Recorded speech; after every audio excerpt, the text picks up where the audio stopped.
Okay. So, good evening to all of you. After some time, we are meeting, continuing the discussion. So, ಹಿಂದಿನ ತರಗತಿಯಲ್ಲಿ ನಾವು ಸಿಪಾಯಿ ದಂಗೆಯ ಬಗ್ಗೆ ವಿವರಗಳನ್ನು ಕೊಟ್ಟಿದ್ದೆ. ಆ ದಂಗೆ ಹೇಗೆ ಸ್ಟಾರ್ಟ್ ಆಯಿತು, ಅದಕ್ಕೆ ಕಾರಣಗಳೇನು ಅಂತ ನಾವು ನೋಡಿದ್ವಿ. ಅಲ್ಲಿದ್ದಂಥ ನಾಯಕರುಗಳು ಯಾರು ಅಂತ ಚರ್ಚೆಯನ್ನು ಮಾಡಿದ್ವಿ. ಸೊ ಈಗ ಆ ದಂಗೆಯ ವೈಫಲ್ಯಕ್ಕೆ ಕಾರಣಗಳೇನು, what are the reasons that led to the failure of the mutiny. ಕೆಲವು ಮುಖ್ಯವಾದಂಥ ಕಾರಣಗಳನ್ನು ನಾನು ಈಗ ಅಲ್ಲಿ ನೋಟ್ ಮಾಡ್ತೇನೆ. ದಂಗೆಯ ವೈಫಲ್ಯಕ್ಕೆ ಕಾರಣಗಳೇನು, ಸೊ ಯಾವ ಕಾರಣಕ್ಕಾಗಿ ದಂಗೆ ವಿಫಲವಾಯಿತು ಅಂತ ನಾವು ನೋಡಬೇಕು. ಅದರಲ್ಲಿ ಮೊಟ್ಟ ಮೊದಲನೇದಾದಂಥ ಸಂಗತಿ ಅಂತ ಹೇಳಿದರೆ ಲ್ಯಾಕ್ ಆಫ್ ಪ್ಲ್ಯಾನಿಂಗ್ ಅಂತ ಹೇಳ್ತೀವಿ. ಸರಿಯಾದಂತಹ ಯೋಜನೆ ಮತ್ತು ಸಂಘಟನೆಯನ್ನು ನಮ್ಮ ನಾಯಕರು ಮಾಡಲಿಲ್ಲ ಅನ್ನುವಂಥದ್ದು. Planning and coordination. ಯಾವುದೇ ಒಂದು ಕೆಲಸವನ್ನು ಮಾಡಬೇಕಾದಾಗ ಅದಕ್ಕೆ ಸರಿಯಾದಂತಹ ಯೋಜನೆ ಮತ್ತು ಸಾಮರಸ್ಯ ಅಂತ ಹೇಳ್ತೀವಿ. ಕೋಆರ್ಡಿನೇಷನ್ ಅಂದರೆ ಗೋಯಿಂಗ್ ಟುಗೆದರ್. ಸೊ ನಮ್ಮ ನಾಯಕರೇನಿದ್ರು, ಮೊಘಲ್ ಚಕ್ರವರ್ತಿ ಎರಡನೇ ಬಹದ್ದೂರ್ ಶಾ, ಪೇಶ್ವೆ ಆಗಿದ್ದಂತಹ ನಾನಾ ಸಾಹೇಬ್, ತಾಂತಿಯಾ ಟೋಪೆ, ಬೇಗಂ ಹಜರತ್ ಮಾನ್ ಮತ್ತು ಝಾನ್ಸಿಯ ರಾಣಿ ಲಕ್ಷ್ಮೀಬಾಯಿ ಮುಂತಾದವರು ಹೋರಾಟವನ್ನು ಮಾಡಿದರು, ಇಲ್ಲ ಅಂತಲ್ಲ. ಆದರೆ ಆ ಹೋರಾಟದಲ್ಲಿ ಒಂದು ಯೋಜನೆ ಇರಲಿಲ್ಲ, ವ್ಯವಸ್ಥಿತವಾದಂತಹ ಒಂದು ಪ್ಲ್ಯಾನಿಂಗ್ ಇರಲಿಲ್ಲ. ಮತ್ತು ಕೋಆರ್ಡಿನೇಷನ್ ಅಂದರೆ ಸಾಮರಸ್ಯ, ಅಂದರೆ ಶತ್ರುಗಳನ್ನು ನಾವು ಹೇಗೆ ಎದುರಿಸಬೇಕು, ಅವರ ಬಲಾಬಲ ಏನು, ನಮ್ಮ ಸ್ಟ್ರೆಂತ್ ಏನು, ಅವರು ಎಲ್ಲಿ ನಮ್ಮ ಮೇಲೆ ದಾಳಿಯನ್ನು ಮಾಡ್ತಾರೆ, ನಾವು ಹೇಗೆ ಅದಕ್ಕೆ ಪ್ರತಿ ದಾಳಿಯನ್ನು ಮಾಡಬೇಕು, ಇವುಗಳ ಬಗ್ಗೆ ಸೂಕ್ತವಾದಂತಹ ಒಂದು ಯೋಜನೆ, ಒಂದು ಆ್ಯಕ್ಷನ್ ಪ್ಲ್ಯಾನ್ ಅಂತ ಹೇಳ್ತೀವಿ. ಈಗಿನ ಭಾಷೆಯಲ್ಲಿ ಹೇಳೋದಾದರೆ ಆ್ಯಕ್ಷನ್ ಪ್ಲ್ಯಾನ್ ಅಂತ ನಾವು ಹೇಳ್ತೀವಿ, ಕ್ರಿಯಾ ಯೋಜನೆ ಅಂತ ಹೇಳ್ತೀವಿ. ಆ ಕ್ರಿಯಾ ಯೋಜನೆ ಅನ್ನೋದು ನಮ್ಮ ಹತ್ರ ಇರಲಿಲ್ಲ. ಅದನ್ನ ಇಂಗ್ಲೀಷಲ್ಲಿ ಇನ್ನೊಂದು ಪದ ಕೂಡ ಬಳಸ್ತೀವಿ, ಸ್ಟ್ರಾಟಜಿ ಅಂತ ಹೇಳ್ತೀವಿ. ಯಾವುದೇ ಕೆಲಸವನ್ನು ಮಾಡಬೇಕಾದಾಗ ಅದಕ್ಕೆ ಸ್ಟ್ರಾಟಜಿ ಅಂತ ಇರಬೇಕು, ಒಂದು ವ್ಯೂಹ ಅಂತ ಇರಬೇಕು. ನಾವು ಹೇಗೆ ಮಾಡಬೇಕು ಅನ್ನೋದ್ರ ಬಗ್ಗೆ ಮೊದಲೇ ಪೂರ್ವ ತಯಾರಿಯನ್ನು ಮಾಡಿಕೊಂಡಿದ್ರೆ ನಾವು ಇಂತಹ ಹೋರಾಟಗಳನ್ನು ಯಶಸ್ವಿಯಾಗಿ ಮಾಡಬಹುದು. ಸೊ ಅದರ ಕೊರತೆ ಇಲ್ಲಿ ಇತ್ತು ಅಂತ ಇತಿಹಾಸಕಾರರು ಹೇಳ್ತಾರೆ. ಹಾಗಾಗಿ ಇದು ಯಶಸ್ವಿಯಾಗಲಿಕ್ಕೆ ಆಗದೇ ಇರೋದಕ್ಕೆ ಇದು ಒಂದು ಕಾರಣ. ಇನ್ನು ಎರಡನೇ ಕಾರಣ ಯಾಕೆ ಫೇಲ್ಯೂರ್ ಆಯಿತು ಅಂತ ಹೇಳಿದರೆ, all the sections of the society did not participate. ಸಮಾಜದ ಎಲ್ಲ ವರ್ಗಗಳು ಇದರಲ್ಲಿ ಪಾಲ್ಗೊಳ್ಳಿಲ್ಲ ಅನ್ನೋದು ಬಹಳ ಮುಖ್ಯವಾದ ಸಂಗತಿ. ಡಿಡ್ ನಾಟ್ ಪಾರ್ಟಿಸಿಪೇಟ್ ಅಂತ ಹೇಳ್ತೀವಿ. ಸಮಾಜದ ಎಲ್ಲ ವರ್ಗಗಳು ಇದರಲ್ಲಿ ಪಾಲ್ಗೊಳ್ಳಿಲ್ಲ ಅಂದರೆ ಏನು? ಯಾವುದೇ ಒಂದು ಹೋರಾಟದಲ್ಲಿ ಎಲ್ಲರೂ ಪಾಲ್ಗೊಂಡ್ರೆ ಅದು ಸಹಜವಾಗಿ ಯಶಸ್ವಿ ಆಗೇ ಆಗುತ್ತೆ, ವೆನ್ ಎವ್ರಿಬಡಿ ಪಾರ್ಟಿಸಿಪೇಟೆಡ್. ಆದರೆ ಇಲ್ಲೇನಾಯಿತು, ಎಲ್ಲ ವರ್ಗಗಳು, ನಮ್ಮ ದೇಶದ ಎಲ್ಲ ವರ್ಗಗಳು ಇದರಲ್ಲಿ ಪಾಲ್ಗೊಳ್ಳಿಲ್ಲ. ವಿಶೇಷವಾಗಿ ಯಾರ್ಯಾರು ಪಾಲ್ಗೊಳ್ಳಿಲ್ಲ ಅಂತ ನಿಮಗೆ ಎಕ್ಸಾಂಪಲ್ ಕೊಡೋದಾದರೆ, ಲ್ಯಾಂಡ್ ಲಾರ್ಡ್ಸ್, ಇವರು ಈ ಹೋರಾಟದಲ್ಲಿ ಪಾಲ್ಗೊಳ್ಳಿಲ್ಲ. ಜಮೀನ್ದಾರರು ಇದರಲ್ಲಿ ಪಾಲ್ಗೊಳ್ಳಿಲ್ಲ. ಕಾರಣ ಏನು ಅಂತ ನಾವು ಹಿಂದಿನ ಚರ್ಚೆಯಲ್ಲಿ ನಿಮಗೆ ಹೇಳಿದ್ದೆ. ಲಾರ್ಡ್ ಕಾರ್ನ್ವಾಲಿಸ್ ಅವರ ಬಗ್ಗೆ ಮಾತನಾಡ್ತಾ ಹೇಳಿದ್ದೆ. ಈ ಜಮೀನ್ದಾರರುಗಳು ಯಾಕೆ ಪಾಲ್ಗೊಳ್ಳಿಲ್ಲ ಅಂದರೆ, ಅವರ ನಿಷ್ಠೆ ಬ್ರಿಟಿಷರಿಗೆ, ಈಸ್ಟ್ ಇಂಡಿಯಾ ಕಂಪನಿಗೆ ಜಾಸ್ತಿ ಇತ್ತೇ ಹೊರತು ದೇಶದ ಬಗ್ಗೆ ಇರಲಿಲ್ಲ ಅಂತ ಈಗ ಆಲ್ರೆಡಿ ಚರ್ಚೆಯಲ್ಲಿ ಹೇಳಿದ್ದೇನೆ. They are loyal to the company, not for the country ಅಂತ. ಹಾಗಾಗಿ ನಮ್ಮ ದೇಶದಲ್ಲಿ ಏನು ಸಾವಿರಾರು ಜಮೀನ್ದಾರರುಗಳಿದ್ದರು, ಅವರೆಲ್ಲ ಈ ದಂಗೆಯಲ್ಲಿ ಪಾಲ್ಗೊಳ್ಳಿಲ್ಲ. ಅಷ್ಟೇ ಅಲ್ಲ, ದೇ ಸಪೋರ್ಟೆಡ್ ದ ಬ್ರಿಟಿಷರ ಪರವಾಗಿಯೇ ಅವರು ಬೆಂಬಲವನ್ನು ಕೊಟ್ಟಿದ್ದರಿಂದ ಈ ದಂಗೆ ವಿಫಲವಾಗಲಿಕ್ಕೆ ಅದು ಬಹಳ ಮುಖ್ಯವಾದ ಕಾರಣವಾಗುತ್ತೆ.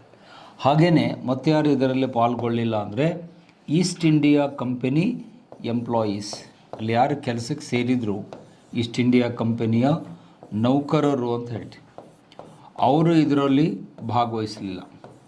They also did not participate. ಯಾಕೆ? ಅವರು ಆಲ್ರೆಡಿ ಕಂಪನಿಯಲ್ಲಿ ಜಾಬಿಗೆ ಸೇರಿಕೊಂಡಿರೋದ್ರಿಂದ ಯಾರು ಅವರಿಗೆ ಸಂಬಳ ಕೊಡ್ತಿದ್ರೋ ಅವ್ರ ವಿರುದ್ಧವಾಗಿ ಹೋರಾಟ ಮಾಡಲಿಕ್ಕೆ ಖಂಡಿತ ಸಾಧ್ಯ ಇಲ್ಲ. It's obvious that you cannot rebel against the owner of the company. ನೀವು ಯಾವ ಕಂಪನಿಯಲ್ಲಿ ಕೆಲಸ ಮಾಡ್ತೀರೋ ಆ ಕಂಪನಿಯವರ ವಿರುದ್ಧವೇ ನೀವು ದಂಗೆ ಮಾಡಲಿಕ್ಕಾಗಲ್ಲ. ದಂಗೆ ಹೋದರೆ ನೀವು ಜಾಬು ಹೋಗುತ್ತೆ, ಸಂಬಳನೂ ಹೋಗುತ್ತೆ. ಸೊ ಹಾಗಾಗಿ ಆ ಈಸ್ಟ್ ಇಂಡಿಯಾ ಕಂಪನಿಯಲ್ಲಿ ಕೆಲಸಕ್ಕೆ ಇದ್ದಂತಹ ಭಾರತೀಯ ನೌಕರರು, ಅಂದರೆ ಮಧ್ಯಮ ವರ್ಗದ ಯುವಕರು ಏನು ಕೆಲಸಕ್ಕೆ ಸೇರಿಕೊಂಡಿದ್ರು, ಅವರೆಲ್ಲ ಏನು ಮಾಡಿದರು, ಈಸ್ಟ್ ಇಂಡಿಯಾ ಕಂಪನಿಗೆ ಸಪೋರ್ಟ್ ಮಾಡಿದರು. ನಾವು ಇದರಲ್ಲಿ ಪಾಲ್ಗೊಂಡ್ರೆ ವಿ ಲೂಸ್ ಅವರ್ ಜಾಬ್, ನಮ್ಮ ಉದ್ಯೋಗ ಹೋಗುತ್ತೆ, ಸಂಬಳ ಹೋಗುತ್ತೆ, ಸಮಾಜದಲ್ಲಿ ಒಂದು ಸ್ಥಾನಮಾನ ಹೋಗುತ್ತೆ ಅಂದ್ಕೊಂಡು ಅವರು ಪಾಲ್ಗೊಳ್ಳಿಲ್ಲ. ಆದರೆ ನೀವು ಈಗಿನ ಕಾಲದ ಯುವಕರು ಹೇಗೆ ಯೋಚನೆ ಮಾಡಬೇಕು ಅಂದರೆ, ಜಾಬಿಗಿಂತ ದೇಶ ಮುಖ್ಯ ಅನ್ನುವ ಚಿಂತನೆ ನಮ್ಮಲ್ಲಿರಬೇಕು. ಜಾಬ್ ಬೇಕಾದ್ರೆ ಹೋದರೆ ಇನ್ನೊಂದು ತೊಗೊಳ್ಬೋದು, ಆದರೆ ದೇಶ ಕಳ್ಕೊಂಡ್ರೆ ಇನ್ನೊಂದು ದೇಶ ನಮಗೆ ಸಿಗಲ್ಲ. ಈಗೆಲ್ಲ ನೀವು ನೋಡ್ತಿದ್ದೀರಿ, ಯುಕ್ರೇನಲ್ಲಿ ಸಿಕ್ಕಂಥ ಭಾರತೀಯರ ಪಾಡು ಏನು ಅಂತ ದಿನ ನ್ಯೂಸಲ್ಲಿ ನೋಡ್ತಿದ್ದೀರಿ. ಅವ್ರಿಗೆ ಈಗ ನಮ್ಮ ಫ್ಲ್ಯಾಗಿನ ಬೆಲೆ ಏನು ಅಂತ ಗೊತ್ತಾಗ್ತಾಯಿದೆ. ನಮ್ಮ ಫ್ಲ್ಯಾಗ್ ಹಿಡಿದ್ರೆ ಏನು ಗೌರವ ಅನ್ನೋದು ಆ ಯುಕ್ರೇನಲ್ಲಿ ಸಿಕ್ಕವ್ರಿಗೆ ಗೊತ್ತಾಗ್ತಾಯಿದೆ. ಸೊ ಹಾಗಾಗಿ ಇವತ್ತು ನೀವು ಯುವಕರಿಗೆ ಈ ವಿಶೇಷ ಮಾಹಿತಿ ನಿಮಗೆ ಕೊಡೋದು, ನಿಮಗೆ ಜಾಬ್ ಹೋಗ್ಬೋದು, ಆದರೆ ದೇಶ ಕಳ್ಕೋಬಾರ್ದು. ಜಾಬ್ ಹೋದರೆ ಹೋಗಲಿ, ಇನ್ನೊಂದು ಕಡೆ ಎಲ್ಲೋ ಕೆಲಸ ಮಾಡಿದರೆ ಆಯಿತು.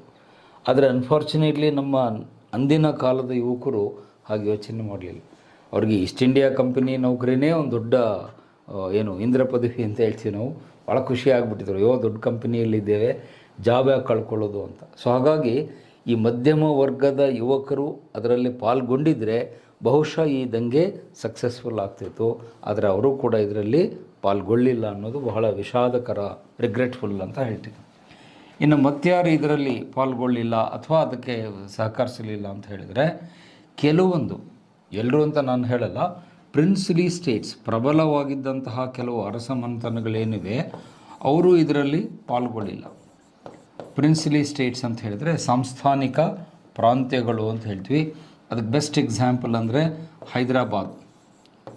ಹೈದರಾಬಾದದ ನಿಜಾಮ ಇದರಲ್ಲಿ ಪಾಲ್ಗೊಳ್ಳಿಲ್ಲ. ಬೆಸ್ಟ್ ಎಕ್ಸಾಂಪಲ್ ಅಂದರೆ ಹೈದರಾಬಾದ್, ಯಾಕಂದರೆ ಅದು ದೊಡ್ಡ ಪ್ರಾಂತ್ಯ. ನಮ್ಮ ಎಲ್ಲ ಪ್ರಾಂತ್ಯಗಳಲ್ಲಿ ಸುಮಾರು ನಮ್ಮಲ್ಲಿ 500ಕ್ಕೂ ಹೆಚ್ಚು ಪ್ರಾಂತ್ಯಗಳು ಇದ್ದವು. 500+ ಅಂತ ಹೇಳ್ತೀವಿ. ಆ 500ಕ್ಕೂ ಹೆಚ್ಚು ಪ್ರಾಂತ್ಯಗಳಲ್ಲಿ ದೊಡ್ಡ ಸಂಸ್ಥಾನ ಯಾವುದು ಅಂದರೆ Hyderabad. But the Nizam of Hyderabad did not participate in the mutiny. ಅವನು ಈ ದಂಗೆಯಲ್ಲಿ ಪಾಲ್ಗೊಳ್ಳಿಲ್ಲ. ಯಾಕಂದರೆ ಅವನಿಗೇನು ಅಂದರೆ, ದಂಗೆ ಏನಾದರೂ ಸಕ್ಸಸ್ಫುಲ್ ಆಗಿಬಿಟ್ರೆ, ಬ್ರಿಟಿಷರು ಈ ದಂಗೆಯಲ್ಲಿ ಸೋತು ಹೋಗ್ಬಿಟ್ರೆ, ನಾಳೆ ಅವನು ತನ್ನ ಅಸ್ತಿತ್ವ ಕಳ್ಕೊಂಡ್ಬಿಡ್ತೀನಿ, ಬೇರೆಯವರು ನನ್ನ ಮೇಲೆ ದಾಳಿ ಮಾಡ್ತಾರೆ ಅನ್ನುವ ಭಯದಲ್ಲಿ ಅವನಿದ್ದಿದ್ದರಿಂದ ತನ್ನ ಸ್ವಾರ್ಥಕ್ಕಾಗಿ, ಸೆಲ್ಫಿಶ್ ಇಂಟ್ರೆಸ್ಟ್ ಅಂತ ಹೇಳ್ತೀವಿ ಅದಕ್ಕೆ, ತನ್ನ ಒಂದು ಸ್ವಾರ್ಥದ ಉದ್ದೇಶಕ್ಕಾಗಿ ಅವನೇನು ಮಾಡಿದ, ಇದರಲ್ಲಿ ಪಾಲ್ಗೊಳ್ಳಿಲ್ಲ. ಬದಲಾಗಿ ಈಸ್ಟ್ ಇಂಡಿಯಾ ಕಂಪನಿಗೆ ಏನು ಮಾಡ್ತಾನೆ, ಸಪೋರ್ಟ್ ಮಾಡ್ತಾರೆ, ಬೆಂಬಲ ಕೊಡ್ತಾರೆ, ನೀವು ಈ ದಂಗೆಯನ್ನು ಹತ್ತಿಕ್ಕಿರಿ ಅಂತ ಹೇಳ್ತಾರೆ. ಮತ್ತು ಹಾಗೆ ನಮ್ಮಲ್ಲಿ ಬೇರೆ ಬೇರೆ ಪ್ರಾಂತ್ಯಗಳಿತ್ತು. ಈವನ್ ನಮ್ಮ ಮೈಸೂರು ಪ್ರಾಂತ್ಯ ಕೂಡ ಅದೇ ಪಟ್ಟಿಯಲ್ಲಿ ಬರುತ್ತೆ. ಮೈಸೂರಿನಲ್ಲಿದ್ದಂಥ ಅರಸರು ಅವರು ಯಾರೂ ಈ ದಂಗೆಯಲ್ಲಿ ಪಾಲ್ಗೊಳ್ಳಿಲ್ಲ. ಉತ್ತರ ಭಾರತದಲ್ಲಿ ಸಾಕಷ್ಟು ರಾಜವಂಶಗಳು, ಮನೆತನಗಳಿದ್ವು, ಅವರು ಯಾರೂ ಇದರಲ್ಲಿ ಪಾಲ್ಗೊಳ್ಳಿಲ್ಲ. ಬಹುಶಃ ಈ 500ಕ್ಕೂ ಹೆಚ್ಚು ರಾಜರು, ವಂಶಗಳು ಏನಿತ್ತು, ಇವರೆಲ್ಲ ದಂಗೆಯಲ್ಲಿ ಪಾಲ್ಗೊಂಡಿದ್ರೆ ನನ್ನ ಪ್ರಕಾರ 1857ರಲ್ಲೇ ನಮಗೆ ಸ್ವಾತಂತ್ರ್ಯ ಸಿಕ್ಬಿಡ್ತಿತ್ತು. ಖಂಡಿತವಾಗಿ we would have defeated the Britishers very easily if all these fellows, princely rulers had participated in the mutiny. But unfortunately ಹಾಗಾಗಲಿಲ್ಲ. ಇವರೆಲ್ಲರೂ ತಮ್ಮ ತಮ್ಮ ಸ್ವಾರ್ಥಕ್ಕಾಗಿ ದಂಗೆಯಲ್ಲಿ ಪಾಲ್ಗೊಳ್ಳಿಲ್ಲ. ಅವರು ಬ್ರಿಟಿಷರ ಪರವಾಗಿ ನಿಂತ್ಕೊಂಡ್ರೆ ಹೊರತು ದೇ ವೇರ್ ಪ್ರೋ ಬ್ರಿಟಿಷ್ ಅಂತ ಹೇಳ್ತೀವಿ. ಅವರು ಪ್ರೋ ಭಾರತ್ ಆಗಬೇಕಾಗಿತ್ತು, ದೇ ವೇರ್ ಪ್ರೋ ಬ್ರಿಟಿಷ್ ಅಂತ ಹೇಳ್ತೀವಿ. ಭಾರತದ ಪರವಾಗಿ ಇರೋದ್ರ ಬದಲಾಗಿ ಬ್ರಿಟಿಷರ ಪರವಾಗಿ ಅವರು ನಡೆದುಕೊಂಡ್ರು. ಬ್ರಿಟಿಷರ ಪರವಾಗಿ ಇದ್ದರೆ ಹೊರತು ನಮ್ಮ ದೇಶದ ಪರವಾಗಿ ಇವರು ಯಾರೂ ನಡೆದುಕೊಳ್ಳಿಲ್ಲ. ಅದರ ಫಲವಾಗಿ ನಾವು ದಂಗೆಯಲ್ಲಿ ವಿಫಲವಾದ್ವಿ ಅಂತ ಹೇಳ್ತೀವಿ. ಇದು ಇನ್ನೊಂದು ಕಾರಣ. ನೆಕ್ಸ್ಟ್, ಈಗ ಮುಂದಿನ ಸ್ಲೈಡಲ್ಲಿ ಮುಂದಿನ ಪಾಯಿಂಟನ್ನು ಹೇಳ್ತೇನೆ. ಮೂರನೇ ಒಂದು ಕಾರಣ ಯಾಕೆ ದಂಗೆ ವಿಫಲವಾಯಿತು, ದಂಗೆ ವಿಫಲತೆಗೆ ಕಾರಣಗಳು ಅಂತ ನೋಡಿದಾಗ ಇನ್ನೊಂದು ಮುಖ್ಯವಾದ ಪಾಯಿಂಟನ್ನು ಇತಿಹಾಸಕಾರರು ಹೇಳ್ತಾರೆ. ಏನದು? Lack of ideology. ನೀವು ಯಾವುದೇ ಒಂದು ಹೋರಾಟವನ್ನು ಮಾಡಬೇಕಾದಾಗ ನಿಮಗೆ ಅಲ್ಲೊಂದು ಸಿದ್ಧಾಂತ ಅನ್ನೋದು ಬಹಳ ಮುಖ್ಯವಾಗುತ್ತೆ. ಸಿದ್ಧಾಂತ ಅಂದರೆ ಒಂದು ನೀವು ನಂಬಿಕೊಂಡಿರ್ತಕ್ಕಂತಹ ಫಿಲಾಸಫಿ, ಒಂದು ಇಸಮ್ ಅಂತ ಹೇಳ್ತಾರೆ. ಅದಕ್ಕೆ ಇಂಗ್ಲೀಷ್ನಲ್ಲಿ ಇಟ್ ಈಸ್ ಕಾಲ್ಡ್ ಇಸಮ್. ನೀವು ಯಾವುದಾದ್ರೂ ಒಂದು ಸಿದ್ಧಾಂತದಲ್ಲಿ ನಂಬಿಕೆ ಇಟ್ಟಿದ್ರೆ ಅದು ನಿಮಗೆ ಏನು ಮಾಡುತ್ತೆ, ಕ್ರಾಂತಿಗೆ, ಬಂಡಾಯಕ್ಕೆ ಸ್ಫೂರ್ತಿ ಕೊಡುತ್ತೆ. ಅದಕ್ಕೊಂದು ಸಣ್ಣ ಎಕ್ಸಾಂಪಲ್ ನಿಮಗೆ ಕೊಟ್ಟರೆ ಬೇಗ ಪಾಯಿಂಟ್ ಅರ್ಥ ಆಗುತ್ತೆ. ರಷ್ಯಾದ ಕ್ರಾಂತಿ ಸಕ್ಸಸ್ಫುಲ್ ಆಗಲಿಕ್ಕೆ ಮಾರ್ಕ್ಸಿಸಮ್ ಕಾರಣ. ನೀವೆಲ್ಲ ಹಿಸ್ಟ್ರಿಯಲ್ಲಿ ಓದಿದಿರಿ. ರಷ್ಯಾದ ಕ್ರಾಂತಿ ಯಾಕೆ ಸಕ್ಸಸ್ಫುಲ್ ಆಯಿತು 1917ರಲ್ಲಿ ಅಂದರೆ ಅಲ್ಲಿ ಕಾರ್ಲ್ ಮಾರ್ಕ್ಸ್ವಾದವನ್ನು ಜನರ ಮುಂದೆ ತೊಗೊಂಡು ಹೋದರು. ಅಲ್ಲಿ ಜನನಾಯಕರಿದ್ದರು, ಚರಿಸ್ಮ್ಯಾಟಿಕ್ ಲೀಡರ್ ಲೆನಿನ್ ಅಂತ ಬರ್ತಾನೆ.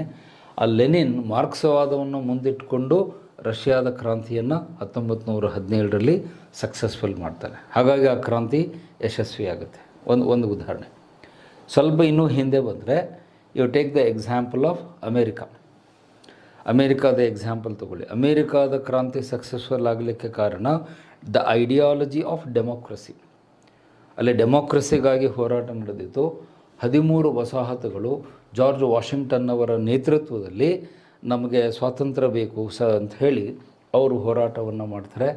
ಅವರ ಒಂದು ಪಾಪ್ಯುಲರ್ ಸ್ಲೋಗನ್ ಏನಾಗಿತ್ತು ಅಂದರೆ ನೋ ಟ್ಯಾಕ್ಸೇಷನ್ ವಿದೌಟ್ ರೆಪ್ರೆಸೆಂಟೇಷನ್ ಅಂತ. ಅದೆಲ್ಲ ವರ್ಲ್ಡ್ ಹಿಸ್ಟ್ರಿಯಲ್ಲಿ ಓದ್ತಾರೆ.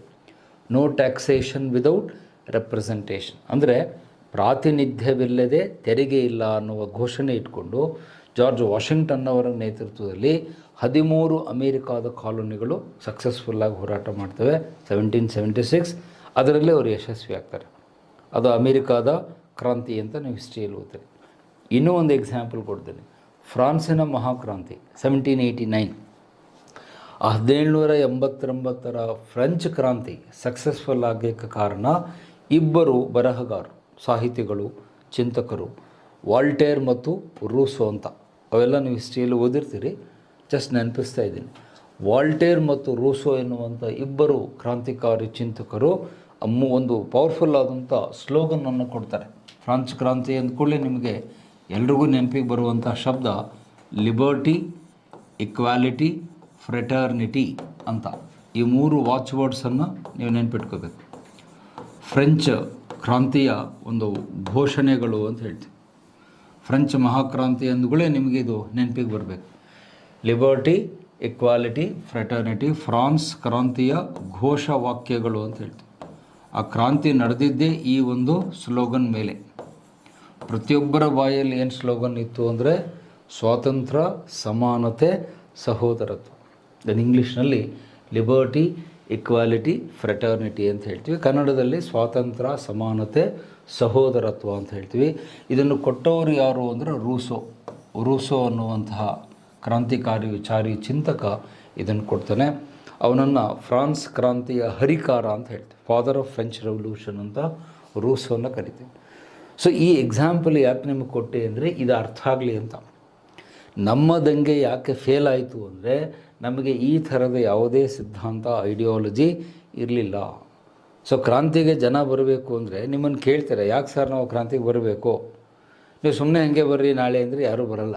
ಹೋಗಿ ಸರ್ ನಮ್ಮ ಕೆಲಸ ನಮಗಿದೆ, ಕ್ರಾಂತಿ ಏನೂ ಬೇಡ ಅಂತಾರೆ. ಸೊ ಜನಗಳು ಹೊರಗೆ ಬರಬೇಕು ಅಂದರೆ ಆ ಜನರನ್ನು ಸೆಳೆಯುವುದಕ್ಕೆ ನಮಗೆ ಒಂದು ಸಿದ್ಧಾಂತ ಬೇಕು, ಐಡಿಯಾಲಜಿ ಬೇಕು. ಅದೇ ಕಾಂಟ್ರಾಸ್ಟ್ ಎಕ್ಸಾಂಪಲ್ ಕೊಡ್ತೀನಿ. ನಮ್ಮ ದೇಶದ್ದೇ ಕಾಂಟ್ರಾಸ್ಟ್ ಎಕ್ಸಾಂಪಲ್ ಕೊಡ್ತೀನಿ.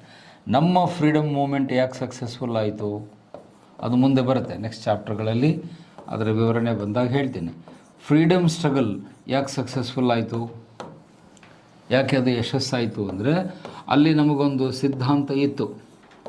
ನಿಮ್ಗೆ ಗೊತ್ತಿದೆ, 1885ರಿಂದ 1947 ಭಾರತದ ಸ್ವಾತಂತ್ರ್ಯ ಸಂಗ್ರಾಮ. ಇದು ಯಾಕೆ ಸಕ್ಸಸ್ಫುಲ್ ಆಯಿತು? ಎಲ್ಲರ ಬಾಯಲ್ಲೂ ಒಂದೇ ಒಂದು ಐಡಿಯಾಲಜಿ ಇತ್ತು. ಏನು? ಸ್ವರಾಜ್ಯ. ನಮ್ಮ ದೇಶಕ್ಕೆ ಸ್ವರಾಜ್ಯ ಬೇಕು ಅನ್ನೋದು ಎಲ್ಲರ ಮನಸ್ಸಲ್ಲೂ ಬಾಯಲ್ಲೂ ಇತ್ತು.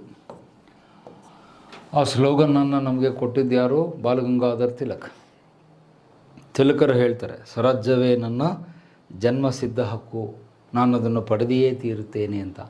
ಈ ಸ್ವರಾಜ್ಯ ಅನ್ನುವಂಥ ಒಂದೇ ಶಬ್ದ, ಬಹುಶಃ ಅದನ್ನ ಶಬ್ದ ಅನ್ನೋದಕ್ಕಿಂತ ಮಂತ್ರ ಅಂತ ಹೇಳ್ತೀವಿ ನಾವು. ಸ್ವಾತಂತ್ರ್ಯ ಹೋರಾಟದ ಮಂತ್ರ ಯಾವುದು ಅಂದರೆ ಸ್ವರಾಜ್ ಸ್ವರಾಜ್ ಸ್ವರಾಜ್ ಅಂತ 3 ಸರಿ ಹೇಳ್ತಾರೆ. ಆ ಸ್ವರಾಜ್ ಅನ್ನುವ ಶಬ್ದವೇ ನಮ್ಮನ್ನು ಏನು ಮಾಡ್ತು? ಆ ಸ್ವಾತಂತ್ರ್ಯ ಚಳುವಳಿಗೆ ಪ್ರೇರೇಪಿಸಿತು. ಮತ್ತು ಕ್ಯಾಚಿ ಸ್ಲೋಗನ್ನುಗಳು ಅಲ್ಲಿ ಬರ್ತವೆ. ಬಂಕಿಮ್ ಚಂದ್ರ ಚಟರ್ಜಿಯವರ ವಂದೇ ಮಾತರಂ ಅನ್ನುವಂಥ ಘೋಷಣೆಯಾಗಲಿ, ಅಥವಾ ಭಗತ್ ಸಿಂಗ್ ಅವರು ನಮಗೆ ಬಿಟ್ಟು ಹೋದಂಥ ಸ್ಲೋಗನ್ನು ಭಾರತ್ ಮಾತಾ ಕಿ ಜೈ. ಆ ಭಾರತ್ ಮಾತಾ ಕಿ ಜೈ ಅನ್ನೋದಾಗಲಿ, ವಂದೇ ಮಾತರಂ ಅನ್ನೋದಾಗಲಿ, ಮುಂದೆ ನಾವು ಸ್ವಾತಂತ್ರ್ಯಕ್ಕೆ ತುಂಬ ಹತ್ತಿರ ಬಂದಾಗ ಇನ್ನೊಂದು ಸ್ಲೋಗನ್ ಸೇರಿಕೊಳ್ಳುತ್ತೆ. ಏನದು? ಇನ್ಖಿಲಾಬ್ ಜಿಂದಾಬಾದ್. ಅದನ್ನು ಉರ್ದು ಕವಿ ಮೊಹಮ್ಮದ್ ಇಕ್ಬಾಲ್ ಅನ್ನೋರು ಕೊಡ್ತಾರೆ ಕರಾಚಿಯಲ್ಲಿ.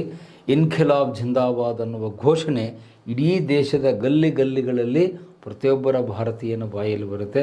ನೀವೆಲ್ಲಿ ಹೋದರೂ ಎಲ್ಲರ ಬಾಯಲ್ಲೂ ಒಂದೇ ಮಾತರಂ, ಭಾರತ್ ಮಾತಾ ಕಿ ಜೈ. ಸೊ ಈ ಥರದ ವಾತಾವರಣದಲ್ಲಿ ಸೃಷ್ಟಿಯಾಗಿದ್ದರಿಂದ ಫ್ರೀಡಮ್ ಸ್ಟ್ರಗಲ್ ಸಕ್ಸಸ್ಫುಲ್ ಆಯಿತು. ಆದರೆ ಸಿಪಾಯಿ ದಂಗೆ ಯಾಕೆ ಫೇಲ್ ಆಯಿತು ಅಂದರೆ ಈ ಥರದ ಯಾವುದೇ ಸಿದ್ಧಾಂತ ಆಗಲಿ, ಒಂದು ಸ್ಲೋಗನ್ ಆಗಲಿ, ಒಬ್ಬ ಚರಿಸ್ಮ್ಯಾಟಿಕ್ ಲೀಡರ್, ಆ ಜನರನ್ನು ಹಿಡಿದಿಡುವಂತಹ ಒಬ್ಬ ನಾಯಕ ಬೇಕಲ್ಲಿ. ಯಾವುದೇ ಒಂದು ಚಳವಳಿ ಯಶಸ್ವಿಯಾಗಬೇಕು ಅಂದರೆ ಎಫೆಕ್ಟಿವ್ ಲೀಡರ್ ಇರಬೇಕು, ಪರಿಣಾಮಕಾರಿಯಾದ ನಾಯಕ ಇರಬೇಕು. ಅದಕ್ಕೊಬ್ಬ ಇತಿಹಾಸಕಾರ ಹೇಳ್ತಾರೆ, ಸಿಪಾಯಿ ದಂಗೆ ಹೇಗಿತ್ತು ಅಂದರೆ it was A rebellion by hands and legs without A head ಅಂತ ಹೇಳ್ತಾರೆ. ಅದು ಇಂಗ್ಲೀಷಲ್ಲಿ ಹೇಳ್ತೀನಿ. Mutiny was A fight with hands and legs without A head ಅಂತ ಹೇಳ್ತಾರೆ. ಅಂದರೆ ತಲೆ ಇಲ್ಲದೆ ಬರೀ ಕೈ ಕಾಲುಗಳಷ್ಟೇ ಹೋರಾಡ್ತಾ ಇದ್ದು, ತಲೆ ಇರಲಿಲ್ಲ. ಸಿಪಾಯಿ ದಂಗೆಗೆ ತಲೆ ಇರಲಿಲ್ಲ ಅಂದರೆ ಮೆದುಳು ಇರಲಿಲ್ಲ, ಸಿದ್ಧಾಂತ ಇರಲಿಲ್ಲ ಅಂತ ಅದರ ಅರ್ಥ. ಸೊ ಹಾಗಾಗಿ ಇದನ್ನು ಕರೆಕ್ಟಾಗಿ ನೆನಪಿಟ್ಕೊಳ್ಳಿ. ಫೇಲ್ ಆಗಲಿಕ್ಕೆ ಸಿದ್ಧಾಂತದ ಕೊರತೆ ಅಲ್ಲಿ ಕಾರಣವಾಗುತ್ತೆ. ಇನ್ನೊಂದು ಲಾಸ್ಟ್ ಪಾಯಿಂಟನ್ನು ನಿಮಗೆ ಹೇಳೋದಾದರೆ ಸುಪೀರಿಯಾರಿಟಿ ಆಫ್ ದಿ ಆರ್ಮ್ಸ್. ಇದು ಪ್ರತಿ ಪಾಯಿಂಟಲ್ಲೂ ರಿಪೀಟ್ ಆಗುತ್ತೆ. ಬ್ರಿಟಿಷರು ಯಾಕೆ ನಮ್ಮನ್ನು ಸುಲಭವಾಗಿ ಸೋಲಿಸ್ಬಿಡ್ತಿದ್ರು ಅಂದರೆ ಅವರ ಬಳಿ ಶಸ್ತ್ರಾಸ್ತ್ರಗಳು ಪವರ್ಫುಲ್ ಆಗಿತ್ತು ಆಫ್ ದ ಬ್ರಿಟಿಷ್. ನಮ್ಮ ಬಳಿಯಲ್ಲಿ ಅಷ್ಟೊಂದು ಪ್ರಬಲವಾದಂಥ ಶಸ್ತ್ರಾಸ್ತ್ರಗಳು ಇರಲಿಲ್ಲ. ಇದನ್ನು ನಾನು ಹಿಂದಿನ ಚರ್ಚೆಗಳಲ್ಲೂ ಹೇಳಿದ್ದೇನೆ, ಈಗೂ ನಿಮಗೆ ನೆನಪಿಸ್ತೇನೆ. Superiority of the arms. Arms ಅಂದರೆ ಶಸ್ತ್ರಗಳು. ಬ್ರಿಟಿಷರ ಬಳಿಯಲ್ಲಿ ಅತ್ಯಾಧುನಿಕವಾದಂತಹ ಶಸ್ತ್ರಗಳಿದ್ವು, ಆದರೆ ಭಾರತೀಯರ ಬಳಿಯಲ್ಲಿ ಇರಲಿಲ್ಲ. ಆಧುನಿಕ ಶಸ್ತ್ರಗಳು ನಮ್ಮ ಬಳಿ ಇರಲಿಲ್ಲ. ಹಾಗಾದರೆ ಹೆಂಗೆ ಸರ್ ನಾವು ಹೋರಾಡ್ತಾ ಇದ್ವಿ ಅಂದರೆ ಸಾಂಪ್ರದಾಯಿಕವಾದ ಅಸ್ತ್ರಗಳು ಅಂದರೆ ಬಿಲ್ಲು, ಬಾಣ, ಖಡ್ಗ, ತಲ್ವಾರು, ಈಟಿ, ಢಾಲು ಈ ಥರದ್ದು ಹಿಡ್ಕೊಂಡು ನಾವು ಹೋರಾಡ್ತಾ ಇದ್ವಿ. ಆದರೆ ಬ್ರಿಟಿಷರ ಕೈಯಲ್ಲಿ ಮದ್ದುಗುಂಡುಗಳಿದ್ವು, ಗ್ರೆನೇಡ್ಸ್ ಇದ್ವು, ಬಾಂಬುಗಳು, ಸಿಡಿಮದ್ದುಗಳನ್ನ ಬಳಸ್ತಾಯಿದ್ರು, ಫಿರಂಗಿಗಳನ್ನು ಬಳಸ್ತಾಯಿದ್ರು, ತೋಪುಗಳನ್ನು ಬಳಸ್ತಾಯಿದ್ರು. ಹಾಗಾಗಿ ನಮ್ಮನ್ನು ಬಹಳ ಬೇಗ ಸೋಲಿಸುವುದಕ್ಕೆ ಅವರಿಗೆ ಸಾಧ್ಯ ಆಯಿತು. War is one by the weapons ಅಂತ ಹೇಳ್ತಾರೆ ಇಂಗ್ಲೀಷಲ್ಲಿ. War is one by the weapons. ಯಾರ ಬಳಿ ಪ್ರಬಲವಾದ ಶಸ್ತ್ರಾಸ್ತ್ರಗಳಿವೆ ಅವನೇ ಯುದ್ಧ ಗೆಲ್ಲೋದು. ಇವತ್ತೀಗ ನೀವು ಕರೆಂಟ್ ಅಫೇರ್ಸಲ್ಲಿ ನೋಡ್ತಾ ಇದ್ದೀರಿ, ರಷ್ಯಾ ಯುಕ್ರೇನ್ ನಡುವೆ ಯುದ್ಧ ನಡೆದಿದೆ. ಯುಕ್ರೇನಿಯರು ಹೋರಾಟ ಮಾಡ್ತಿದ್ದಾರೆ, ಇಲ್ಲ ಅಂತಲ್ಲ, ಆದರೆ ಅವರ ಬಳಿ ಆಧುನಿಕ ಅಸ್ತ್ರಗಳಿಲ್ಲ. ರಷ್ಯಾದವರ ಬಳಿ ಇದ್ದ ಅಸ್ತ್ರಗಳು ಅವರ ಹತ್ರ ಇಲ್ಲ. ಹಾಗಾಗಿ ಅವ್ರಿಗೆ ಸ್ವಲ್ಪ ಕಷ್ಟ ಆಗ್ತಾಯಿದೆ ಅದನ್ನು ಎದುರಿಸೋದು. ಆದರೆ ಧೈರ್ಯದ ಕೊರತೆ ಇಲ್ಲ, ಧೈರ್ಯವಾಗಿ ಹೋರಾಟ ಮಾಡ್ತಿದ್ದಾರೆ. ಆದರೆ ಶಸ್ತ್ರಗಳು ಬೇಕು. ಶಸ್ತ್ರಗಳಿಲ್ಲದೇ ನಾವು ಒಂದು ಯುದ್ಧವನ್ನು, ಒಂದು ಬಂಡಾಯವನ್ನು ಗೆಲ್ಲಲಿಕ್ಕೆ ಆಗಲ್ಲ. ಇದು ಒಂದು ಮಹತ್ವದ ಪಾಯಿಂಟ್ ಆಗುತ್ತೆ. ನಾವು ಯಾಕೆ ಇಲ್ಲಿ ಸೋತ್ವಿ ಅಂದರೆ ನಮ್ಮ ಬಳಿ ಆಧುನಿಕ ಅಸ್ತ್ರಗಳು, ಶಸ್ತ್ರಗಳು ನಮ್ಮ ಬಳಿ ಇರಲಿಲ್ಲ ಅನ್ನೋದು. ಇನ್ನೊಬ್ಬ ಲೇಖಕರು ಇನ್ನೊಂದು ಲಾಸ್ಟ್ ಪಾಯಿಂಟನ್ನು ಹೇಳ್ತಾರೆ, ಆರ್ ಸಿ ಮುಜುಮ್ದಾರ್ ಅವರು. Common people did not participate ಅಂತ ಹೇಳ್ತಾರೆ. It was not a mass movement. Common people did not participate. ಈ ವರ್ಡ್ ನೆನಪಿಟ್ಕೊಳ್ಳಿ. ಈ ದಂಗೆಯಲ್ಲಿ ಸಾಮಾನ್ಯ ಜನರು ಪಾಲ್ಗೊಳ್ಳಿಲ್ಲ. ಶ್ರೀಸಾಮಾನ್ಯರು ಡಿಡ್ ನಾಟ್ ಪಾರ್ಟಿಸಿಪೇಟ್. ಶ್ರೀಸಾಮಾನ್ಯರು ಅಂದ್ರೇನು? ನಿಮ್ಮಂಥ ಸಾಮಾನ್ಯ ಜನರು ಅಂದರೆ ಆಮ್ ಆದ್ಮಿ, ಹಿಂದಿಯಲ್ಲಿ ಆಮ್ ಆದ್ಮಿ ಅಂತ ಹೇಳ್ತೀವಿ. ಆಮ್ ಆದ್ಮಿ ಅಂದರೆ ಸುಮ್ಮನೆ ದಾರಿಯಲ್ಲಿ ಹೋಗುವಂಥ ಸಾಮಾನ್ಯ ವ್ಯಕ್ತಿ, ಕಾಮನ್ ಫೆಲೋ ಅಂತ ಹೇಳ್ತೀವಿ. ಈ common fellows they did not participate in the mutiny. ಯಾಕೆ ಅವರು ಪಾರ್ಟಿಸಿಪೇಟ್ ಮಾಡಲಿಲ್ಲ ಅಂದರೆ ಅವರೇನು ಯೋಚನೆ ಮಾಡಿದರು ಅಂದರೆ ವೈ ಶುಡ್ ವಿ ಪಾರ್ಟಿಸಿಪೇಟ್, ನಾವು ಯಾಕೆ ಪಾಲ್ಗೊಳ್ಬೇಕು? ಒಂದು ವೇಳೆ ಪಾಲ್ಗೊಂಡ್ರೆ ನಮಗೇನು ಲಾಭ ಇದರಿಂದ ನಮಗೆ ಪ್ರಯೋಜನ ಏನು ಅನ್ನೋದು ಅವ್ರ ಮನಸ್ಸಿನಲ್ಲಿ ಯಾವಾಗಲೂ ಬರ್ತಾಯಿತ್ತು. ನಾವು ಇದರಲ್ಲಿ ಹೋದರೆ ನಮಗೇನು ಲಾಭ ಸಿಗುತ್ತೆ? ಸಾಮಾನ್ಯವಾಗಿ ಜನಸಾಮಾನ್ಯ ವ್ಯಕ್ತಿಗಳು ಯೋಚನೆ ಮಾಡುವುದು ಈ ನಿಟ್ಟಿನಿಂದ. Will think from this angle. ಯಾಕೆ ಹೇಳಿ, ಯಾರೋ ಸಿಪಾಯಿ ದಂಗೆ ಅಂತ ಸ್ಟಾರ್ಟ್ ಮಾಡಿದ್ರು, ಅವರೆಲ್ಲ ಹೊರಟರು. ಬಟ್ ಜನರು ನಮ್ಮನ್ನು ಏನು ಕೇಳ್ತಾರೆ ಅಂದರೆ, ಸರ್ ನಾವ್ಯಾಕೆ ಹೋಗಬೇಕು? ಈಗ ತಾಂತ್ಯಾಸ ತೋಪೆ ಹೋದರೆ ಅವನು ವೀರ ಸ್ವರ್ಗವನ್ನು, ಮರಣವನ್ನು ಹೊಂದಿದ. ಝಾನ್ಸಿ ರಾಣಿ ಲಕ್ಷ್ಮೀಬಾಯಿ ಯಶಸ್ವಿ ಆದರೆ ಅವಳಿಗೆ ಅವಳ ಪ್ರಾಂತ್ಯ ಝಾನ್ಸಿ ವಾಪಸ್ ಬರುತ್ತೆ. ಮೊಘಲ್ ಚಕ್ರವರ್ತಿ ಯಶಸ್ವಿ ಆದರೆ ಅವನು ಮತ್ತೆ ಚಕ್ರವರ್ತಿಯಾಗಿ ಮುಂದುವರಿತಾನೆ. ನಾನಾ ಸಾಹೇಬನಿಗೆ ಯಶಸ್ಸು ಸಿಕ್ಕರೆ ಅವನು ಮುಂದೆ ಮರಾಠವಾಡದ ಪೇಶ್ವೆಯಾಗಿ ಮುಂದುವರಿತಾನೆ. ಅವರಿಗೆಲ್ಲ ಏನೇನು ಹೋಗಿತ್ತೋ, ಕಳ್ಕೊಂಡಿದ್ರೋ ಅದೆಲ್ಲ ಸಿಗುತ್ತೆ. ಬಟ್ ನಮಗೇನು ಸಿಗುತ್ತೆ ಅನ್ನೋದು ಜನರ ಪ್ರಶ್ನೆ. ಅಂದರೆ ಇಲ್ಲಿ ನಾನು ಜನರನ್ನು ಬೈತಾ ಇಲ್ಲ, ನಾನು ಹಿಂಗೆ ಹೇಳಿದೆ ಅಂತೇಳಿ ಮತ್ತು ಜನರನ್ನು ಬೈದರು ಅಂತ ನೀವು ತಪ್ಪು ತಿಳ್ಕೊಬೇಡಿ. I am just giving the analysis. ಒಬ್ಬ ಕಾಮನ್ ಪೀಪಲ್ ನಿಮ್ಮ ಜೊತೆಗೆ ಬರಬೇಕಂದ್ರೆ ಅವ್ನಿಗೇನು ಅನಿಸ್ಬೇಕು, ಓ ಇದರಲ್ಲಿ ಬಂದರೆ ನನಗೂ ಏನೋ ಒಂದು ಲಾಭ ಇದೆ, I have something to gain, ನನಗೇನೋ ಇದರಲ್ಲಿ ಲಾಭ ಇದೆ ಅಂತ ಗೊತ್ತಾದರೆ ಜನ ಬರ್ತಾರೆ. ಈಗ ನಮ್ಮ ಇವರು ಯಾತ್ರೆ ನಡೆಸಿದಾರಲ್ಲ, ಮೇಕೆದಾಟು ಯಾತ್ರೆ, ಜನ ಯಾಕೆ ಬರಲ್ಲ ಅಂದರೆ ಅವ್ರು ಕೇಳ್ತಾರೆ, ಸರ್ ನಾವು ಬಂದರೆ ನಮಗೇನು ಸಿಗುತ್ತೆ, ಏನೋ ಊಟ ಕೊಡ್ಬೋದು, ಒಂದಿಷ್ಟು ಕೈಯಲ್ಲಿ ಕಾಸು ಕೊಡ್ಬೋದು, ಆದರೆ ನಮಗೇನು ಲಾಭ ಬರುತ್ತೆ ಅಂತ ಜನ ಕೇಳ್ತಾರೆ. ಜನಕ್ಕೆ ಲಾಭವಾಗುವಂಥದ್ದಿದ್ದರೆ ಜನ ಅದರಲ್ಲಿ ಪಾಲ್ಗೊಳ್ತಾರೆ. ಅದೇ ಕಾಂಟ್ರಾಸ್ಟ್ ಎಕ್ಸಾಂಪಲ್ ಕೊಡ್ತೀನಿ. ಫ್ರೀಡಮ್ ಮೂಮೆಂಟ್ ಗಾಂಧೀಜಿಯವರು ಸ್ಟಾರ್ಟ್ ಮಾಡಿದಾಗ ಜನ ಯಾಕೆ ಬಂದರು? ಲಕ್ಷ ಜನ ಆ ಒಂದು ಗಾಂಧೀಜಿಯವರ ಇದರ ಚಳುವಳಿಯಲ್ಲಿ ಯಾಕೆ ಬಂದರು ಅಂದರೆ ಅವ್ರಿಗೆ ಗ್ಯಾರಂಟಿ ಇತ್ತು, ನಾವು ಪಾಲ್ಗೊಂಡ್ರೆ ನಮಗೆ ಫ್ರೀಡಮ್ ಸಿಗುತ್ತೆ, ಭಾರತ ಸ್ವತಂತ್ರ ಆಗುತ್ತೆ, ನಮ್ಮೆಲ್ರಿಗೂ ನಾವು ಇಷ್ಟಪಟ್ಟಂಥ ಸ್ವಾತಂತ್ರ್ಯ ಸಿಗುತ್ತೆ ಅನ್ನುವ ಭರವಸೆ ಜನರಿಗೆ ಇದ್ದಿದ್ದರಿಂದ ಲಕ್ಷ ಜನ ಅದರಲ್ಲಿ ಪಾಲ್ಗೊಳ್ತಾರೆ. ಸಾವಿರ ಅಲ್ಲ, lakhs of Indians participated in the freedom movement because they were sure that if we go with Gandhiji, we will attain Swaraj and independence. ಅದು ಅವ್ರಿಗೆ ಖಾತ್ರಿ ಇತ್ತು. ಆದರೆ ಇಲ್ಲಿ ಯಾಕೆ ಜನಗಳು ಬರಲಿಲ್ಲ ಅಂದರೆ ಅವ್ರಿಗೆ ಯಾವುದೇ ಗ್ಯಾರಂಟಿ ಇರಲಿಲ್ಲ, ನಾವು ಹೋದರೆ ನಮಗೇನು ಸಿಗುತ್ತೆ. ಭಾಳ ಅಂದರೆ ಅವ್ನು ಪ್ರಾಣ ಕಳ್ಕೊಳ್ಬೋದು ಅಷ್ಟೇ. ಹೋರಾಟದಲ್ಲಿ ಯಾವುದೋ ಬ್ರಿಟಿಷರ ಗುಂಡಿಗೋ ತೋಪಿಗೋ ಬಲಿಯಾಗಿ ಅವ್ನ ಜೀವ ಕಳ್ಕೊಳ್ಬೋದು ಹೊರತು ನಮಗಿಲ್ಲಿ ಏನೂ ಸಿಗಲ್ಲ ಅನ್ನೋದು ಜನಸಾಮಾನ್ಯರ ಒಂದು ಇದಾಗಿತ್ತು, ಆತಂಕವಾಗಿತ್ತು. ಹಾಗಾಗಿ ಜನಗಳು ಇದರಲ್ಲಿ ಪಾಲ್ಗೊಳ್ಳಿಲ್ಲ. ಅದಕ್ಕೆ ನಾವು ನೋಡಿ ಇದನ್ನು ಮ್ಯೂಟಿನಿ ಅಂತ ಯಾಕೆ ಕರೆದ್ರು ಅಂದರೆ it is not a movement. ಇದನ್ನು ಚಳುವಳಿ ಆಂದೋಲನ ಅಂತ ಹೇಳಲ್ಲ, ದಂಗೆ ಅಂತ ಹೇಳ್ತೀವಿ. ಸೈನಿಕರು ಪಾಲ್ಗೊಂಡಂತಹ ದಂಗೆ ಅಂತ ಹೇಳ್ತೀವಿ. ಜನಸಾಮಾನ್ಯರು ಇದರಲ್ಲಿ ಬರಲಿಲ್ಲ. ಸಪೋಸ್ ಜನಸಾಮಾನ್ಯರು ಬಂದಿದ್ದರೆ ಅವಾಗ ಅದರ ಟೈಟಲ್ ಚೇಂಜ್ ಆಗ್ತಿತ್ತು. ಏನಂತ? ಅವಾಗ ನಾವು ಮ್ಯೂಟಿನಿ ಅನ್ನೋ ಶಬ್ದ ಬಳಸಲ್ಲ, ರಿವೋಲ್ಟ್ ಅಂತ ಶಬ್ದ ಬಳಸಿ, ಕ್ರಾಂತಿ ಅಂತ ಶಬ್ದ ಬಳಸಿ. ರಿವೋಲ್ಟ್ ಅಂದರೆ ಕ್ರಾಂತಿ ಅಥವಾ ರೆವಲ್ಯೂಷನ್ ಅಂತ ಇಂಗ್ಲೀಷಲ್ಲಿ ಹೇಳ್ತೀವಿ. Why it was not A revolution? Because common people did not come forward. ಸಾಮಾನ್ಯ ಜನ ಇದರಲ್ಲಿ ಬರಲಿಲ್ಲ. ಸೊ ಹೀಗೆ ಈ 5 ಸಂಗತಿಗಳನ್ನು ನೀವು ನೆನಪಿಟ್ಕೊಂಡ್ರೆ ಸಿಪಾಯಿ ದಂಗೆ ಯಾಕೆ ವಿಫಲವಾಯಿತು ಅಂತ ಪ್ರಶ್ನೆ ಕೇಳಿದರೆ ಎಕ್ಸಾಮ್ನಲ್ಲಿ ಈ 5 ಪಾಯಿಂಟ್ಸನ್ನು ನೀವು ಎಕ್ಸ್ಪ್ಲೇನ್ ಮಾಡೋದು. ಈ ಕಾರಣಗಳಿಂದಾಗಿ ಸಿಪಾಯಿ ದಂಗೆ ವಿಫಲವಾಯಿತು, ಇದು ಇರಲಿಲ್ಲ ಅಂದರೆ ಖಂಡಿತ ನಾವು ಸಕ್ಸಸ್ಫುಲ್ ಆಗ್ತಿದ್ವಿ ಅಂತ. ಸೊ ಈಗ ಮುಂದಿನ ವಿಚಾರಕ್ಕೆ ನಾನು ಹೋಗ್ತೀನಿ. ನೆಕ್ಸ್ಟ್ ಸ್ಲೈಡಿಗೆ ಹೋಗಿ point number 4. Yes, changes after the mutiny. ದಂಗೆ ಏನೋ ಆಯಿತು, 1858ಕ್ಕೆ ದಂಗೆ ಮುಕ್ತಾಯವಾಗುತ್ತೆ.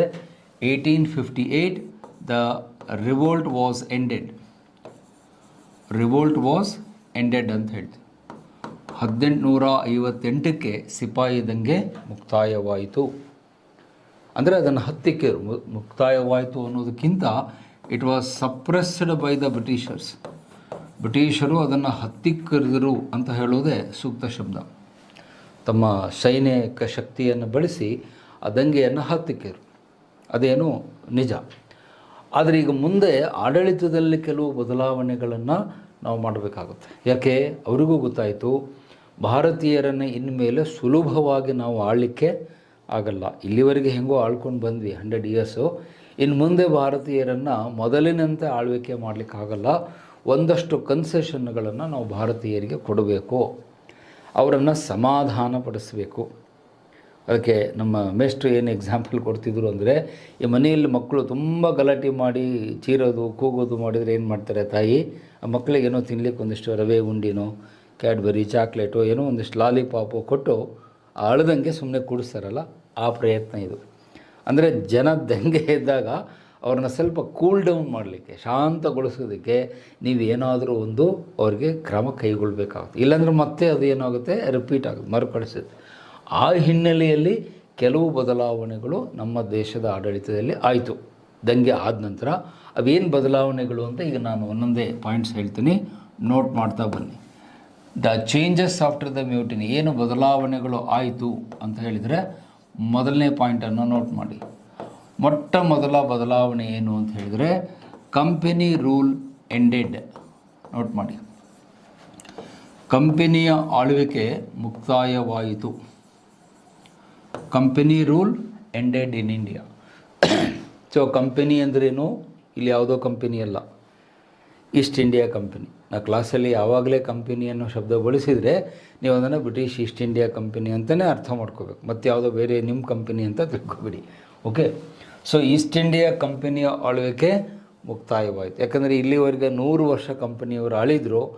ಅದರ ನಂತರ ಈ ದಂಗೆ ಆಗಿದ್ದರಿಂದ ಈಗ ಬ್ರಿಟಿಷ್ ಸರ್ಕಾರ ಏನು ಮಾಡುತ್ತೆ, ನೀವು ಆಡಳಿತ ಮಾಡಿದ್ದು ಸಾಕು, ಅಂದರೆ ನಿಮ್ಮ ಆಡಳಿತ ಸಾಕು, ಅದರ ಬದಲಾಗಿ ಈಗ ನೇರವಾಗಿ ಬ್ರಿಟಿಷ್ ಗೌರ್ಮೆಂಟ್ ನಮ್ಮನ್ನು ಆಳಲಿಕ್ಕೆ ಸ್ಟಾರ್ಟ್ ಮಾಡುತ್ತೆ. British government started it's rule. British ಸರ್ಕಾರವೇ ನೇರವಾಗಿ ತನ್ನ ಆಳ್ವಿಕೆಯನ್ನು ಈ ದೇಶದಲ್ಲಿ ಆರಂಭ ಮಾಡುತ್ತೆ. ಬ್ರಿಟಿಷ್ ಸರ್ಕಾರವೇ ನೇರವಾಗಿ ನಮ್ಮನ್ನು ಆಳುವುದಕ್ಕೆ ಆರಂಭ ಮಾಡುತ್ತೆ. ಅಂದರೆ ಇಲ್ಲಿವರೆಗೆ ಒಂದು ಪ್ರೈವೇಟ್ ಕಂಪನಿಯವರು ನಮ್ಮನ್ನು ಆಳ್ತಿದ್ರು. ಇನ್ನು ಮೇಲಿಂದ ಅಂದರೆ 1858ರಿಂದ ಬ್ರಿಟಿಷ್ ಸರ್ಕಾರ ನೇರವಾಗಿ ಭಾರತದ ಆಳ್ವಿಕೆಯನ್ನು ಆರಂಭ ಮಾಡುತ್ತೆ. ಈ ಆಳ್ವಿಕೆ ಎಷ್ಟು ದಿವಸ ನಡೀತು ಸರ್ ಅಂತ ಕೇಳಿದರೆ 1947 ಆಗಸ್ಟ್ 15, 1947 ನಮಗೆ ಸ್ವಾತಂತ್ರ್ಯ ಬರೋವರೆಗೂ ನಮ್ಮನ್ನು ಯಾರು ಆಳಿದ್ರು? ಬ್ರಿಟಿಷ್ ಸರ್ಕಾರವೇ ನಮ್ಮನ್ನು ಆಳಿತ್ತು ಅನ್ನೋದು ನೆನಪಿಟ್ಕೊಳ್ಳಿ. ಈಗ ಆಳ್ವಿಕೆ ಚೇಂಜ್ ಆಗಿದ್ದು ಜನರಿಗೆ ಹೆಂಗೆ ಗೊತ್ತಾಗಬೇಕು, ಅದಕ್ಕೆ ಏನು ಮಾಡಿದರು, ಟೈಟಲ್ ಚೇಂಜ್ ಮಾಡಿದರು. ವೈಸ್ ರಾಯ್ ಅನ್ನುವಂಥ ಹೊಸ ಟೈಟಲನ್ನು ಜಾರಿಗೆ ತೆಗೆದುಕೊಂಬಂದರು. A new post was created.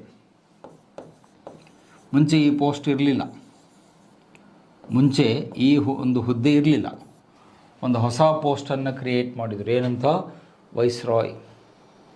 ಮತ್ತು ಇದಕ್ಕೂ ಮುಂಚೆ ಇದ್ದವ್ರನ್ನ ನಾವು ಏನಂತ ಕರಿತಿದ್ವಿ? ನಿಮಗೆ ನೆನಪಿದೆ, ಅವ್ರನ್ನ ಏನಂತ ಕರಿತಿದ್ವಿ? ಗವರ್ನರ್ ಜನರಲ್ ಅಂತ ಕರಿತಿದ್ವಿ, ಹೌದಲ್ವಾ? ಗವರ್ನರ್ ಜನರಲ್ ಅಂತ ಕರಿತಿದ್ವಿ. ಅವ್ರ ಬಗ್ಗೆ ಚರ್ಚೆ ಆಗಿದೆ. ಕಾರ್ನ್ವಾಲಿಸ್ ಆಯಿತು, ವೆಲ್ಲೆಸ್ಲಿ ಆಯಿತು, ಬೆಂಟಿಂಕ್ ಆಯಿತು, ಡಾಲ್ಹೌಸಿ ಆಯಿತು, ಲಾರ್ಡ್ ಕ್ಯಾನಿಂಗ್ ಬಗ್ಗೆ ಹೇಳಿದೆ, ಅವೆಲ್ಲ ಆಯಿತು. ಇನ್ಮೇಲೆ ನಾವು ಗವರ್ನರ್ ಜನರಲ್ ಅನ್ನೋ ಶಬ್ದ ಬಳಸಲ್ಲ. ಇನ್ಮೇಲೆ ನೀವೇನು ನೆನ್ಪಿಟ್ಕೋಬೇಕು? ವೈಸ್ ರಾಯ್. ಭಾರತವನ್ನು ಯಾರು ಆಳ್ತಾರೆ? ವೈಸ್ ರಾಯ್ ಎನ್ನುವ ವ್ಯಕ್ತಿ ಈ ದೇಶವನ್ನು ಆಳ್ತಾನೆ. ಅವನು ಯಾರ ಪ್ರತಿನಿಧಿ ಅಂದರೆ ಬ್ರಿಟಿಷ್ ಸರ್ಕಾರದ ಪ್ರತಿನಿಧಿ. He is a representative of the British government. British ಸರ್ಕಾರದ ಪ್ರತಿನಿಧಿಯಾಗಿ ವೈಸ್ ರಾಯ್ ಭಾರತದಲ್ಲಿ ಆಳ್ವಿಕೆ ಮಾಡ್ತಾನೆ. ಆ ಹುದ್ದೆಗೆ, ಹೊಸದಾಗಿ ಸೃಷ್ಟಿಯಾದ ಹುದ್ದೆಗೆ ಫಸ್ಟ್ ಯಾರು ಬಂದರು ಅಂತ ನಿಮಗೆ ಎಕ್ಸಾಮ್ನಲ್ಲಿ ಕೇಳ್ತಾನೆ. ಫಸ್ಟ್ ವೈಸ್ ರಾಯ್ ಯಾರಾದರು ಅಂತ ಕೇಳಿದರೆ ನೀವು ಮತ್ತೆ ಇವನ ಹೆಸರೇ ಹೇಳಬೇಕು, ಲಾರ್ಡ್ ಕ್ಯಾನಿಂಗ್. ಲಾರ್ಡ್ ಕ್ಯಾನಿಂಗ್ ಏನಿದ್ದಾನೆ, ಇವನೇ ಮೊದಲ ವೈಸ್ ರಾಯ್ ಆಗ್ತಾನೆ. ಎಲ್ಲಿಂದ ಎಲ್ಲಿವರೆಗೆ? 1858ರಿಂದ 1858ರಿಂದ 1861ರವರೆಗೆ. 1858 ಇದು 8. 1858ಯಿಂದ 1861ವರೆಗೆ, ಅಂದರೆ 3 ವರ್ಷಗಳ ಕಾಲ ಲಾರ್ಡ್ ಕ್ಯಾನಿಂಗ್ ಭಾರತದ ಮೊದಲ ವೈಸ್ರಾಯ್ ಆಗಿ ಕೆಲಸ ಮಾಡ್ತಾರೆ. ಇಲ್ಲಿ ನಿಮಗೆ KS ಎಕ್ಸಾಮ್ನಲ್ಲಿ ಟ್ವಿಸ್ಟ್ ಮಾಡಿ ಕೇಳೋ ಪ್ರಶ್ನೆ ಏನು ಅಂದರೆ, ಬಹುಶಃ ಅದನ್ನು ಹಿಂದಿನ ಕ್ಲಾಸಲ್ಲಿ ನಿಮ್ಗೆ ಹೇಳಿದ್ದೆ ನಾನು, ಭಾರತಕ್ಕೆ ಗವರ್ನರ್ ಜನರಲ್ ಆಗಿ ಬಂದು ಆನಂತರ ವೈಸ್ರಾಯ್ ಆದವರು ಯಾರು ಅಂತ ಕೇಳಿಬಿಡ್ತಾರೆ. ಅಲ್ಲಿ ನೀವು ಕನ್ಫ್ಯೂಸ್ ಮಾಡ್ಕೋಬಾರ್ದು. ಯಾಕೆ? ಲಾರ್ಡ್ ಕ್ಯಾನಿಂಗ್ ಭಾರತಕ್ಕೆ ಬಂದಿದ್ದು ಯಾವಾಗ? ಡಾಲ್ಹೌಸಿ ಹೋದ್ಮೇಲೆ, ಅಂದರೆ 1856. ಅವ 1856ಕ್ಕೆ ಬಂದಾಗ ಅವನೇನಾಗಿದ್ದ? ಗವರ್ನರ್ ಜನರಲ್ ಆಫ್ ಇಂಡಿಯಾ ಆಗಿದ್ದ, ಹೌದಲ್ವಾ? ಅವಾಗಿನ್ನೂ ದಂಗೆ ಆಗಿರಲಿಲ್ಲ. ಭಾರತಕ್ಕೆ ಬಂದಾಗ ಅವನು ಗವರ್ನರ್ ಜನರಲ್ ಆಗಿದ್ದ. ಆಮೇಲೆ 57ರಲ್ಲಿ ದಂಗೆ ಆಯಿತು. ದಂಗೆ ಮುಗಿದ ಮೇಲೆ ಈ ಹೊಸ ಟೈಟಲ್ಲು ವೈಸ್ರಾಯ್ ಅನ್ನೋದು ಆಮೇಲೆ ಸ್ಟಾರ್ಟ್ ಆಗುತ್ತೆ. ಸೊ ಅದನ್ನು ನಿಮಗೆ ಎಕ್ಸಾಮ್ನಲ್ಲಿ ಟ್ವಿಸ್ಟ್ ಮಾಡಿ ಹೆಂಗೆ ಕೇಳ್ತಾನೆ, ಭಾರತಕ್ಕೆ ಗವರ್ನರ್ ಜನರಲ್ ಆಗಿ ಬಂದು ಆನಂತರ ವೈಸ್ರಾಯ್ ಆಗಿ ಆಳ್ವಿಕೆ ಮಾಡಿದವರು ಯಾರು ಅಂತ ಕೇಳಿದರೆ ನೀವು ಲಾರ್ಡ್ ಕ್ಯಾನಿಂಗ್ ಅಂತ ಅವನ ಹೆಸರನ್ನು ಟಿಕ್ ಮಾಡಬೇಕು. Same person. ಯಾಕಂದ್ರೆ ಬಂದಾಗ ಅವನು ಗವರ್ನರ್ ಜನರಲ್ ಇದ್ದ, ಆಮೇಲೆ ವೈಸ್ರಾಯ್ ಆಗ್ತಾನೆ. ಸೊ ಮೊದಲ ವೈಸ್ರಾಯ್ ಆಗಿ ಲಾರ್ಡ್ ಕ್ಯಾನಿಂಗ್ ಆ ಹುದ್ದೆಯನ್ನು ವಹಿಸ್ಕೊಳ್ತಾನೆ. ಅಲ್ಲಿಂದ ಮುಂದೆ ಒಟ್ಟು 21 ವೈಸ್ರಾಯ್ಗಳು ನಮ್ಮ ದೇಶವನ್ನು ಆಳಿದ್ದಾರೆ. ಟೋಟಲಿ 21 ವೈಸ್ರಾಯ್ಗಳು ಆಳಿದ್ದಾರೆ. ಆದರೆ ನಾನು ತರಗತಿಯಲ್ಲಿ 3 ಜನರ ಬಗ್ಗೆ ಮಾತ್ರ ಇದಾದಮೇಲೆ ಚರ್ಚೆಗೆ ತೆಗೆದುಕೊಳ್ತೀನಿ. Lord Lytton, Lord Ripon, Lord Curzon. ನಿಮ್ಮ ಎಕ್ಸಾಮ್ನಲ್ಲಿ ಪ್ರಶ್ನೆ ಬರೋದು ಈ 3 ಮಹಾಶಯರ ಮೇಲೆ. ಲಾರ್ಡ್ ಲಿಟ್ಟನ್ ಕೆಟ್ಟ ವೈಸ್ರಾಯ್, ಲಾರ್ಡ್ ರಿಪ್ಪನ್ ಅತ್ಯಂತ ಒಳ್ಳೆಯ viceroy, Lord Curzon mixture of both. ಇವೆರಡರ ಮಿಶ್ರಣ. ನಿಮ್ಮ ಕ್ರ್ಯಾಕ್ ಜಾಕ್ ಬಿಸ್ಕಿಟ್ ಇದ್ದಂಗೆ ಖಟ್ಟಾ ಭಿ ಮೀಠಾ ಭಿ, ಸ್ವಲ್ಪ ಸಿಹಿನೂ ಇದೆ, ಸ್ವಲ್ಪ ಉಪ್ಪು ಇದೂ ಇದೆ, ಹುಳಿ ಇದೆ ಅಂತ ಹೇಳ್ತಾರಲ್ಲ ಹಾಗೆ. ಸೊ ಈ 3 ಮಾಡೆಲನ್ನು ಇದಾದ ನಂತರದ ಚರ್ಚೆಯಲ್ಲಿ ತೆಗೆದುಕೊಳ್ತೇವೆ. ಸೊ ಇದು ಮೊದಲ ಬದಲಾವಣೆ, ಆಡಳಿತದಲ್ಲಾದ ಮೊದಲ ಬದಲಾವಣೆ ಅಂದರೆ ಟೈಟಲ್ ಚೇಂಜ್ ಆಗುತ್ತೆ. ಗವರ್ನರ್ ಜನರಲ್ ಅನ್ನೋ ಹುದ್ದೆ ಈಗ ಕ್ಯಾನ್ಸಲ್ ಆಗುತ್ತೆ. ಇನ್ನು ಮೇಲೆ ನಾವು ಕ್ಲಾಸಲ್ಲಿ ವೈಸ್ ರಾಯ್ ಅನ್ನೋ ಪದವನ್ನು ನಾನು ಬಳಸ್ತೇನೆ. ಭಾರತದ ವೈಸ್ ರಾಯ್ ಅಂತ ಹೇಳ್ತೀನಿ ಹೊರತು ಗವರ್ನರ್ ಜನರಲ್ ಅಂತ ಹೇಳಲ್ಲ. ಇದು ಮೊದಲನೇದು. ನೆಕ್ಸ್ಟು ಮುಂದಿನ ಇದಕ್ಕೆ ಹೋಗಿ ಪೇಜಿಗೆ ಹೋಗಿ, ಪೇಜು ಎಂಟಿ ಪೇಜು, ಖಾಲಿ ಪೇಜು, ಎಂಟಿ ಪೇಜ್ ಕೊಡಿ. ಹಾಂ, ರೈಟ್. ಸೊ ಎರಡನೇ ಬದಲಾವಣೆ, ಫಸ್ಟ್ ಬದಲಾವಣೆ ಆದಮೇಲೆ ಎರಡನೇ ಬದಲಾವಣೆ ಆಗಿದ್ದೇನು ಅಂತ ಹೇಳಿದರೆ, ಲಂಡನ್ನಲ್ಲಿ ಒಂದು ಕೌನ್ಸಿಲ್ ಕ್ರಿಯೇಟ್ ಆಗುತ್ತೆ. ಅದನ್ನು ಇಂಡಿಯಾ ಕೌನ್ಸಿಲ್ ಅಂತ ಕರೀತಾರೆ. India council was created in London. ಲಂಡನ್ನಲ್ಲಿ ಒಂದು ಮಂಡಳಿ ಸೃಷ್ಟಿಯಾಗುತ್ತೆ. ಅದನ್ನು ಭಾರತೀಯ ಕೌನ್ಸಿಲ್ ಅಂತ ಹೇಳ್ತಾರೆ. ಇದರಲ್ಲಿ 15 ಜನ ಮೆಂಬರ್ಸ್ ಇದ್ದರು, 15 ಮೆಂಬರ್ಸ್ ಇದ್ದರು. ಇದಕ್ಕೆ ಹೆಡ್ ಯಾರು, ಮುಖ್ಯಸ್ಥರು ಯಾರು ಅಂತ ಹೇಳಿದರೆ ಅವರನ್ನು ಸೆಕ್ರೆಟರಿ ಆಫ್ ಸ್ಟೇಟ್ ಅಂತ ಕರೀತಾರೆ. SOS ಲಾಂಗ್ ಫಾರ್ಮ್ನಲ್ಲಿ ತೊಗೊಂಡ್ರೆ ಸೆಕ್ರೆಟರಿ ಆಫ್ ಸ್ಟೇಟ್, ರಾಜ್ಯ ವ್ಯವಹಾರಗಳ ಕಾರ್ಯದರ್ಶಿ ಅಂತ ಇಂಗ್ಲೀಷ್ನಲ್ಲಿ ಹೇಳ್ತೀವಿ. ಸೆಕ್ರೆಟರಿ ಆಫ್ ಸ್ಟೇಟ್ ಅನ್ನುವ ಪದ ಬಳಕೆಯಾಗುತ್ತೆ. ಸೊ 15 ಜನ ಸದಸ್ಯರನ್ನು ಒಳಗೊಂಡಂತಹ ಒಂದು ಇಂಡಿಯಾ ಕೌನ್ಸಿಲ್ ಏನಿದೆ ಅದು ಸೃಷ್ಟಿಯಾಗುತ್ತೆ. ಇಲ್ಲಿ ಇಂಡಿಯಾ ಕೌನ್ಸಿಲ್ ಅನ್ನೋ ಪದ ಯಾಕೆ ನಿಮಗೆ ಮುಖ್ಯ ಅಂದರೆ, ಅದನ್ನು ಗಮನ ಕೊಟ್ಟು ಕೇಳಿಸ್ಕೊಳ್ಳಿ. ಮುಂದೆ ಬರುವ ಕಾಯ್ದೆಗಳಿಗೆ ಕೌನ್ಸಿಲ್ ಕಾಯ್ದೆ ಅಂತ ಕರೀತಾರೆ. ಅದು ಭಾಳ ವಿದ್ಯಾರ್ಥಿಗಳಿಗೆ ಗೊತ್ತಿರುತ್ತೆ. ನೆಕ್ಸ್ಟ್ ಬರುವಂಥ ಕಾಯ್ದೆಗಳನ್ನು ಕೌನ್ಸಿಲ್ ಆ್ಯಕ್ಟ್ಸ್ ಅಂತ ಕರೀತಾರೆ. ಭಾಳ ಸ್ಟೂಡೆಂಟ್ಸಿಗೆ ಯಾಕೆ ಸರ್ ಈ ಹೆಸರು ಬಂತು ಅಂತ ಗೊತ್ತಿರಲ್ಲ. ಅದಕ್ಕೆ ಕಾರಣ ಇಲ್ಲಿದೆ. ಈ ಕಾಯ್ದೆಗಳನ್ನು ಇಂಡಿಯಾ ಕೌನ್ಸಿಲ್ ಪಾಸ್ ಮಾಡ್ತಾ ಇದ್ದಿದ್ದರಿಂದ ಈ ಕಾಯ್ದೆಗೆ ಕೌನ್ಸಿಲ್ ಕಾಯ್ದೆಗಳು ಅಂತ ಬರ್ತವೆ. ಅಲ್ಲಿ ಒಟ್ಟು 3 ಕಾಯ್ದೆಗಳು ನಾವು ಆಮೇಲೆ ಚರ್ಚೆ ಮಾಡ್ತೀವಿ. 1861, 1892 ಮತ್ತು 1909. ಈ 3 ಕಾಯ್ದೆಗಳಿಗೆ ಕೌನ್ಸಿಲ್ ಕಾಯ್ದೆಗಳು ಅಂತ ಕರಿತೀವಿ. 1861, 1892, 1909. ಅದರಲ್ಲಿ ಕೊನೆಯದೇನಿದೆ ಇದನ್ನು ಮಿಂಟೋ ಮಾರ್ಲೆ ಸುಧಾರಣೆ ಅಂತ ಕೂಡ ನಿಮಗೆ ಎಕ್ಸಾಮ್ನಲ್ಲಿ ಕೇಳ್ತಾನೆ. ಮಿಂಟೋ ಮಾರ್ಲೆ ಸುಧಾರಣೆಗಳಂತ ಯಾವ್ದು ಕರೆದ್ರು ಅಂತ ಹೇಳ್ತಾರೆ. ಅದು 1909 ಕಾಯ್ದೆ. ಅದು ನೆಕ್ಸ್ಟ್ ಚರ್ಚೆಯಲ್ಲಿ ಬಂದಾಗ ಹೇಳ್ತೀನಿ. ಸೊ ನಿಮಗೆ ಆ ಕೌನ್ಸಿಲ್ ಅನ್ನೋ ಪದ ನೆನಪಿಟ್ಕೊಳ್ಳಿ. ಆ ಇಂಡಿಯಾ ಕೌನ್ಸಿಲ್ ಸೃಷ್ಟಿಯಾಗಿದ್ದು ಈ ಘಟನೆ ಆದಮೇಲೆ ಅದರಲ್ಲಿ 15 ಜನ ಸದಸ್ಯರು. ಬಟ್ ಪ್ರಾಬ್ಲಮ್ ಏನು ಅಂದರೆ, ಈ 15 ಜನ ಸದಸ್ಯರೇನಿದ್ರಲ್ಲ ಅವರೆಲ್ಲ ಬ್ರಿಟಿಷರೇ ಇದ್ದರು, ಭಾರತೀಯರು ಯಾರೂ ಇರಲಿಲ್ಲ. ಇದು ಬೇಸರದ ಸಂಗತಿ. ಅದನ್ನು ನೀವು ಯೋಚನೆ ಮಾಡಬೇಕಾಗುವಂಥದ್ದು. ಯಾಕೆ ಕೌನ್ಸಿಲಿಗೆ ಏನು ಹೆಸರು ಕೊಟ್ಟಿದ್ದರು, ಭಾರತೀಯ ಮಂಡಳಿ ಅಂತ ಹೆಸರು ಕೊಟ್ಟಿದ್ದರು. ಸೊ ಭಾರತೀಯ ಮಂಡಳಿ ಅಂತ ಹೆಸರು ಕೊಟ್ಟ ಮೇಲೆ ಅಲ್ಲಿ ಮೆಂಬರ್ ಯಾರು ಇರಬೇಕು, ಭಾರತೀಯರೇ ಇರಬೇಕು ಅಲ್ವಾ. ಹೆಸರು ಮಾತ್ರ ಇಂಡಿಯನ್ ಕೌನ್ಸಿಲ್ ಅಂತಿತ್ತು. ಬಟ್ ಆ 15 ಜನ ಮೆಂಬರ್ಸ್ ಯಾರಿದ್ದರು, ಬ್ರಿಟಿಷರೇ ಇದ್ದರು. ಅದರಲ್ಲಿ ಇಂಡಿಯನ್ಸ್ ಯಾರೂ ಇರಲಿಲ್ಲ. ಒಬ್ಬನೇ ಒಬ್ಬ ಭಾರತೀಯ ಕೂಡ ಇದರಲ್ಲಿ ಇರಲಿಲ್ಲ. 15 ಮೆಂಬರ್ಸು ಅವರೇ ಯುರೋಪಿಯನ್ರೇ ಇದ್ದರು. ಇದು ನಮ್ಮ ಏನು ಆತಂಕಕ್ಕೆ ಅಥವಾ ನಮ್ಮ ಪ್ರತಿಭಟನೆಗೆ ಅದು ಕಾರಣ ಆಗುತ್ತೆ. ಬಟ್ ಅವರೇನೋ ಮಾಡಿಕೊಂಡ್ರು, ಒಂದು ಬದಲಾವಣೆ ಮಾಡಿ ಈ 15 ಜನರ ಮಂಡಳಿಗೆ ಹೆಡ್ ಯಾರು ಅಂದರೆ ಸೆಕ್ರೆಟರಿ ಆಫ್ ಸ್ಟೇಟ್, ರಾಜ್ಯ ಕಾರ್ಯದರ್ಶಿ ಅಂತ ಅವ್ರನ್ನ ಕನ್ನಡದಲ್ಲಿ ಕರಿತೀವಿ. ಸೆಕ್ರೆಟರಿ ಆಫ್ ಸ್ಟೇಟ್ ಅಂತ ಇಂಗ್ಲೀಷಲ್ಲಿ ಹೇಳ್ತೀವಿ. ಇಲ್ಲಿ ನಿಮಗೆ ಎಕ್ಸಾಮ್ನಲ್ಲಿ ಕೇಳೋ ಪ್ರಶ್ನೆ ಏನು, ಫಸ್ಟ್ ಈ ಹುದ್ದೆಗೆ ಬಂದವರು ಯಾರು, ಇದು ನಿಮಗೆ KSL ಕೇಳ್ತಾನೆ.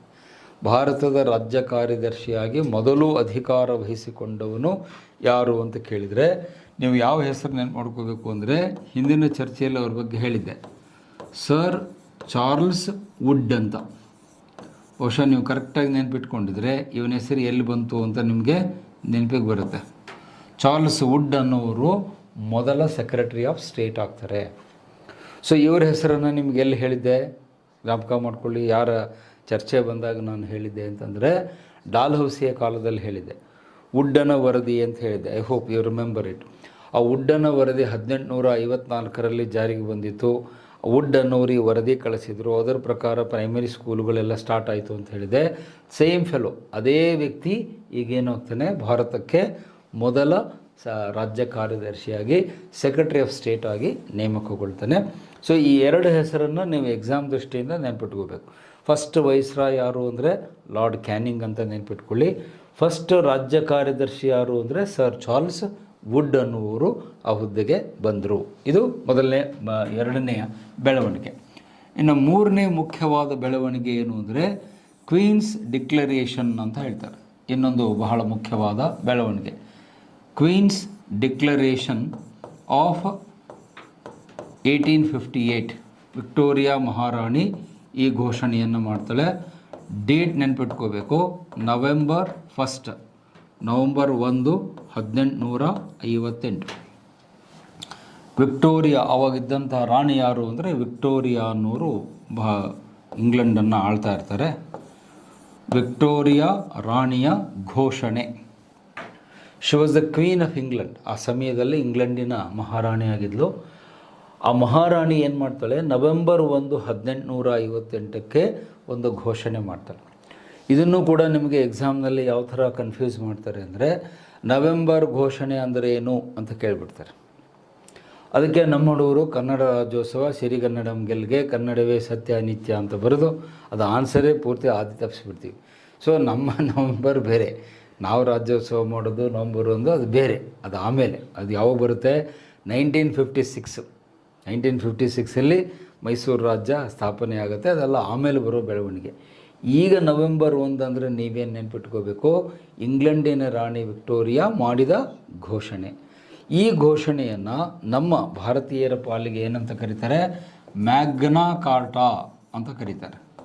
It is called Magna Carta for Indians. ಭಾರತೀಯರ ಪಾಲಿಗೆ ಇದು ಒಂದು ಸನ್ನದು. ಮ್ಯಾಗ್ನಾ ಕಾರ್ಟಾ ಅಂದರೆ ಕನ್ನಡದಲ್ಲಿ ಮಹಾಸನ್ನದು ಅಂತ ಕರಿತೀವಿ. ಅದಕ್ಕೆ ಸನ್ನದು ಅಂದರೆ ಒಂದು ಡಾಕ್ಯುಮೆಂಟ್, ಒಂದು ದಾಖಲೆ. ಭಾರತೀಯರ ಪಾಲಿಗೆ ಅದು ಮಹಾಸನ್ನದು, Magna Carta for the people of India ಅಂತ ಕರೀತಾರೆ. ಯಾಕೆ ಅಂದರೆ ಕೆಲವು ಮಹತ್ವವಾದ ಬದಲಾವಣೆಗಳನ್ನು ಇಲ್ಲಿ ಇಂಗ್ಲೆಂಡಿನ ರಾಣಿ ಘೋಷಿಸ್ತಾರೆ. ಏನು ಬದಲಾವಣೆಗಳು ಅಂದರೆ ಇದರ ಕೆಳಗಡೆ, ಇದೇ ಪಾಯಿಂಟ್ ಕೆಳಗಡೆ ನೋಟ್ ಮಾಡಿ. ಎ, ಇನ್ನು ಮೇಲೆ ಭಾರತೀಯರಿಗೆ ಪ್ರಾತಿನಿಧ್ಯವನ್ನು ನಾವು ಕೊಡ್ತೇವೆ. ಭಾರತೀಯರಿಗೆ ಪ್ರಾತಿನಿಧ್ಯವನ್ನು ನಿಧಾನವಾಗಿ ನಾವು ಕೊಡ್ತಾ ಹೋಗ್ತೇವೆ. ಎಲ್ಲಿ, ಒಂದು ಆಡಳಿತದಲ್ಲಿ ಪ್ರಾತಿನಿಧ್ಯವನ್ನು ಕೊಡ್ತೇವೆ, ಪ್ಲಸ್ ಶಾಸಕಾಂಗದಲ್ಲಿ ಅಂದರೆ ಲೆಜಿಸ್ಲೇಚರ್. ಆಡಳಿತ ಮತ್ತು ಶಾಸಕಾಂಗದಲ್ಲಿ ಭಾರತೀಯರಿಗೆ ಪ್ರಾತಿನಿಧ್ಯವನ್ನು ಕೊಡ್ತೇವೆ ಅಂತ ರಾಣಿ ಘೋಷಣೆ ಮಾಡ್ತಾಳೆ.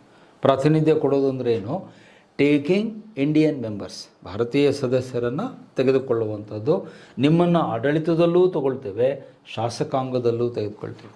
ಆದರೆ ಏನೊಂದು ಎಚ್ಚರಿಕೆಯ ಪದ ಅವರು ಬಳಸಿದರು ಅಂದರೆ, ನಿಧಾನವಾಗಿ, ಒಂದೇ ಸರಿ ಕೊಡಲ್ಲ, ನಿಧಾನವಾಗಿ ಹಂತ ಹಂತವಾಗಿ ತಗೊಳ್ತೇವೆ ಅಂತ ಹೇಳಿದರು. ನಾವೇನು ತಿಳ್ಕೊಂಡ್ವಿ ನಿಧಾನವಾಗಿ ಅಂದರೆ ಏನೋ ಒಂದು 2-3 ವರ್ಷದಲ್ಲೋ 5 ವರ್ಷದಲ್ಲೋ ಕೊಟ್ಬಿಡ್ತಾರೆ ಅಂದ್ಕೊಂಡ್ವಿ.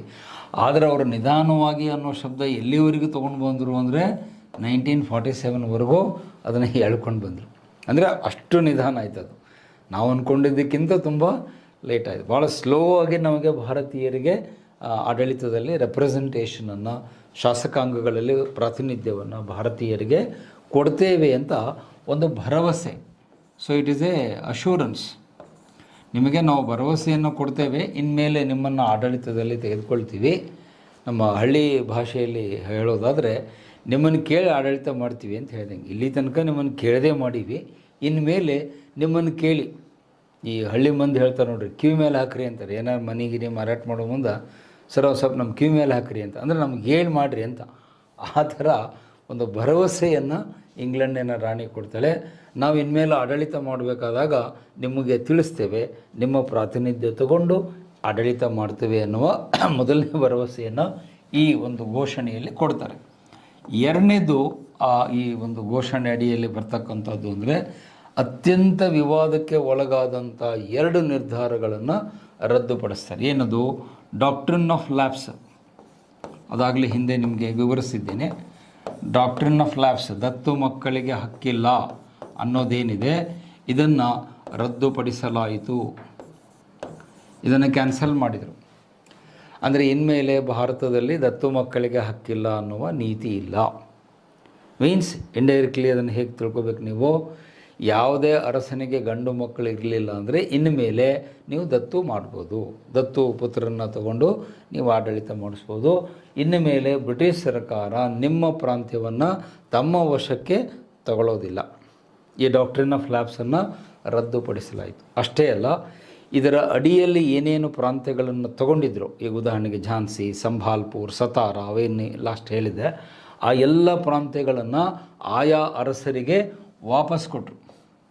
ಅವು ಯಾವ್ಯಾವ ಪ್ರಾಂತ್ಯಗಳಿದ್ವೋ ಆಯಾ ಸಂಬಂಧಪಟ್ಟ ಅರಸರಿಗೆ ಅದನ್ನು ವಾಪಸ್ ಕೊಡಲಾಯಿತು.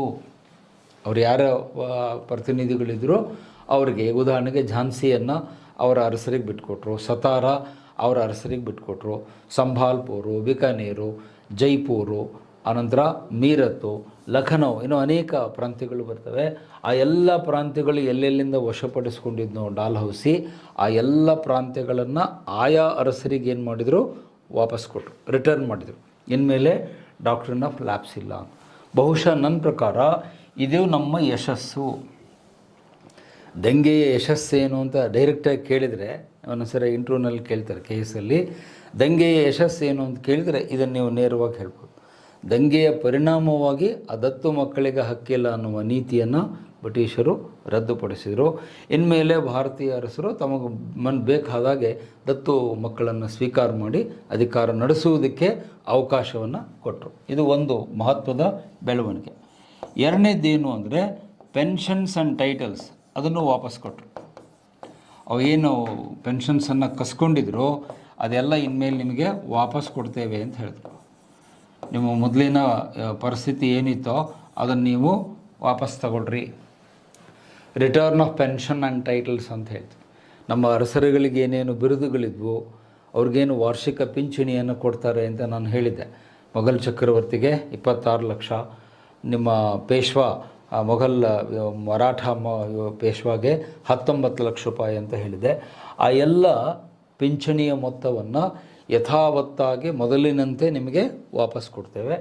ನಿಮ್ಮ ಟೈಟಲ್ಗಳೇನಿವೆ ಅಂದರೆ ನಿಮ್ಮ ಬಿರುದು ಬಾವಲಿಗಳೇನಿವೆ ಅದನ್ನು ಎಂದಿನಂತೆ ನೀವು ಬಳಸಬಹುದು. ಹೀಗೆ ಹೇಳಿದ ತಕ್ಷಣ ನಮ್ಮ ಅರಸರಿಗೆ ಭಾಳ ಖುಷಿಯಾಯಿತು.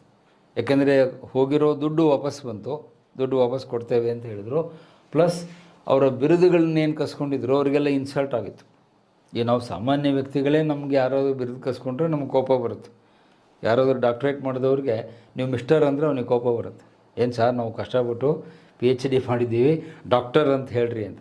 ಬರೀ ಡಾಕ್ಟ್ರ್ ಪದವಿಗೆ ನಾವು ಇಷ್ಟು ಗಲಾಟೆ ಮಾಡ್ತೀವಿ ಅಂದರೆ ಅವರೆಲ್ಲ ಚಕ್ರವರ್ತಿಗಳಾದವರು, ನವಾಬರಾದವರು, ದೊಡ್ಡ ಪೋಸ್ಟ್ ವಂಶದಲ್ಲಿರೋರು. ಹಾಗಾಗಿ ಅವರಿಗೆ ಬಿರುದುಗಳು ಮತ್ತು ಪೆನ್ಷನ್ ಎರಡನ್ನೂ ಬ್ರಿಟಿಷ್ ಸರ್ಕಾರ ವಾಪಸ್ ಕೊಡ್ತೇವೆ ಅಂತ ಹೇಳಿದ್ರಿಂದ ಜನರಿಗೆ ಸ್ವಲ್ಪ ಸಮಾಧಾನ ಆಯಿತು. ಅಡ್ಡಿ ಇಲ್ಲ, ನಮ್ಮ ಪಿಂಚಣಿ ವಾಪಸ್ ಬರುತ್ತೆ, ನಮ್ಮ ಟೈಟಲ್ ವಾಪಸ್ ಬರುತ್ತೆ ಅಂತ ನಮ್ಮ ಭಾರತೀಯ ಅರಸರುಗಳಿಗೆ ಸ್ವಲ್ಪ ನೆಮ್ಮದಿ ಆಯಿತು. ಈ ಘೋಷಣೆಯಿಂದ ಸ್ವಲ್ಪ ನೆಮ್ಮದಿ ಆಯಿತು ಅಂತಲೇ ಹೇಳ್ಬೋದು. ಇನ್ನು ಅತಿ ಮುಖ್ಯವಾದದ್ದೇನು ಅಂದರೆ ಒಂದು ಭರವಸೆಯನ್ನು ಬ್ರಿಟಿಷ್ ರಾಣಿ ಕೊಡ್ತಾಳೆ. ಇನ್ನು ಮೇಲೆ ನಾವು ನಿಮ್ಮ ಆಂತರಿಕ ವಿಷಯದಲ್ಲಿ ಹಸ್ತಕ್ಷೇಪ ಮಾಡಲ್ಲ. No interference in social or religious issues. ಇವೆರಡರಲ್ಲೂ ತಲೆ ಹಾಕಲ್ಲ ಅಂತ ಹೇಳಿದರು. ರಿಲಿಜಿಯಸ್ ಮ್ಯಾಟರ್ಸ್, ಭಾರತೀಯರ ಸಾಮಾಜಿಕ ಮತ್ತು ಧಾರ್ಮಿಕವಾದಂಥ ವಿಚಾರಗಳಲ್ಲಿ ನಾವು ಹಸ್ತಕ್ಷೇಪ ಮಾಡಲ್ಲ ಅಂತ ಹೇಳಿದರು. ಇಂಟರ್ಫಿಯರೆನ್ಸ್ ಅಂದರೆ ಹಸ್ತಕ್ಷೇಪ, ನೋ ಇಂಟರ್ಫಿಯರೆನ್ಸ್ ಅಂದರೆ ನಾವಿನ್ನು ಹಸ್ತಕ್ಷೇಪ ಮಾಡಲ್ಲ. ಯಾವುದರಲ್ಲಿ? ಸಾಮಾಜಿಕ ಮತ್ತು ಧಾರ್ಮಿಕ ವಿಷಯಗಳಲ್ಲಿ. ಇಲ್ಲಿ ನೀವು ಸ್ವಲ್ಪ ಗಮನ ಕೊಟ್ಟು ಪಾಠ ಕೇಳ್ತಿದ್ರೆ ಪಾಯಿಂಟ್ ಬೇಗ ಅರ್ಥ ಆಗುತ್ತೆ. ಹಾಗಾದರೆ ಇಂಡೈರೆಕ್ಟ್ಲಿ ಈಗ ಬ್ರಿಟಿಷರೇನು ಒಪ್ಕೊಂಡಂಗಾಯಿತು, ಇದಕ್ಕೂ ಮುಂಚೆ ನಾವು ಇಂಟರ್ಫಿಯರ್ ಆಗ್ತಿದ್ವಿ ಅಂತ, ಹೌದಲ್ವಾ? ಇನ್ನು ಮೇಲಿಂದ ನಾವು ಇಂಟರ್ಫಿಯರ್ ಆಗಲ್ಲ ಅಂದರೆ ಅರ್ಥ ಏನು? ಈ ಮುಂಚೆ ನಾವು ಹಸ್ತಕ್ಷೇಪ ಮಾಡಿದ್ವಿ ಅಂತ ಅರ್ಥ. ಅಂದರೆ ನಿಮ್ಮ ಸಾಮಾಜಿಕ ಜೀವನದಲ್ಲಿ, ಧಾರ್ಮಿಕ ಜೀವನದಲ್ಲಿ ನಾವು ಇಂಟರ್ಫಿಯರ್ ಮಾಡಿದ್ವಿ. ಅದು ಡಾಕ್ಟ್ರಿನ್ ಆಫ್ ಲ್ಯಾಪ್ಸ್ ಇರ್ಬೋದು, ವಿಧವಾ ಪುನರ್ವಿವಾಹ ಕಾಯ್ದೆ ಇರ್ಬೋದು, ಸತಿ ಪದ್ಧತಿಯ ನಿರ್ಮೂಲನೆ ಇರ್ಬೋದು, ಮತ್ತೊಂದು ಇರ್ಬೋದು. ಅದರ ಮೂಲಕ ಅವರು ಇಂಟರ್ಫಿಯರ್ ಆಗಿದ್ದರು. ಇನ್ನು ಮೇಲೆ ನಾವು ಇಂಟರ್ಫಿಯರ್ ಆಗಲ್ಲ ಅಂತ ಹೇಳಿದ್ರು. ವಿಲ್ ನಾಟ್ ಇಂಟರ್ಫಿಯರ್ ಅಂತ ಭರವಸೆ ಕೊಟ್ಟರು. ಯಾಕೆಂದರೆ ಮುಖ್ಯವಾಗಿ ದಂಗೆ ನಡೆದಿದ್ದೇ ಈ ಕಾರಣಕ್ಕೆ. ಸಾಮಾಜಿಕ ಮತ್ತು ಧಾರ್ಮಿಕ ವಿಚಾರಗಳಲ್ಲಿ ಈಸ್ಟ್ ಇಂಡಿಯಾ ಕಂಪನಿಯವರು ತಲೆ ಹಾಕ್ತಿದ್ದಾರೆ ಅಂತಲೇ ಅಲ್ಲಿ ಪ್ರತಿಭಟನೆ ಬಂದಿದ್ದರಿಂದ ಆ ದಂಗೆ ಆಗಿತ್ತು. ಸೊ ಅದಕ್ಕೆ ವಿಕ್ಟೋರಿಯಾ ರಾಣಿ ಹೇಳ್ತಾಳೆ, ಇಲ್ಲ ಇನ್ಮೇಲೆ ನಾವು ಇಂಟರ್ಫಿಯರ್ಸ್ ಮಾಡಲ್ಲ, ನಿಮ್ಮ ಸಮಾಜ ನೀವೇನಾದರೂ ಮಾಡ್ಕೊಳ್ಳಿ, ನಿಮ್ಮ ಧರ್ಮ ನೀವೇನಾದರೂ ಮಾಡ್ಕೊಳ್ಳಿ, ನಾವು ಬರೀ ಆಡಳಿತ ಮಾಡ್ತೀವಿ, ನಿಮ್ಮ ಜೀವನದಲ್ಲಿ ಅಂದರೆ ಸೋಷಿಯಲ್ ರಿಲೀಜಿಯಸ್ ಲೈಫಲ್ಲಿ ವಿ ವಿಲ್ ನಾಟ್ ಇಂಟರ್ಫಿಯರ್ ಅನ್ನುವ ಭರವಸೆ ವಿಕ್ಟೋರಿಯಾ ಮಹಾರಾಣಿ ನಮಗೆ ಕೊಟ್ಟಳು. ಸೊ ಇವಿಷ್ಟು ಬದಲಾವಣೆಗಳೇನಿವೆ ಇದನ್ನು ನಾವು ಒಂದು ಐತಿಹಾಸಿಕವಾದ ಬದಲಾವಣೆಗಳು ಅಂತ ಕರಿತೇವೆ. ಇತಿಹಾಸಕಾರರು ಅದನ್ನು ಏನಂತ ಕರೆದ್ರು, ಮ್ಯಾಗ್ನಾ ಕಾರ್ಟಾ.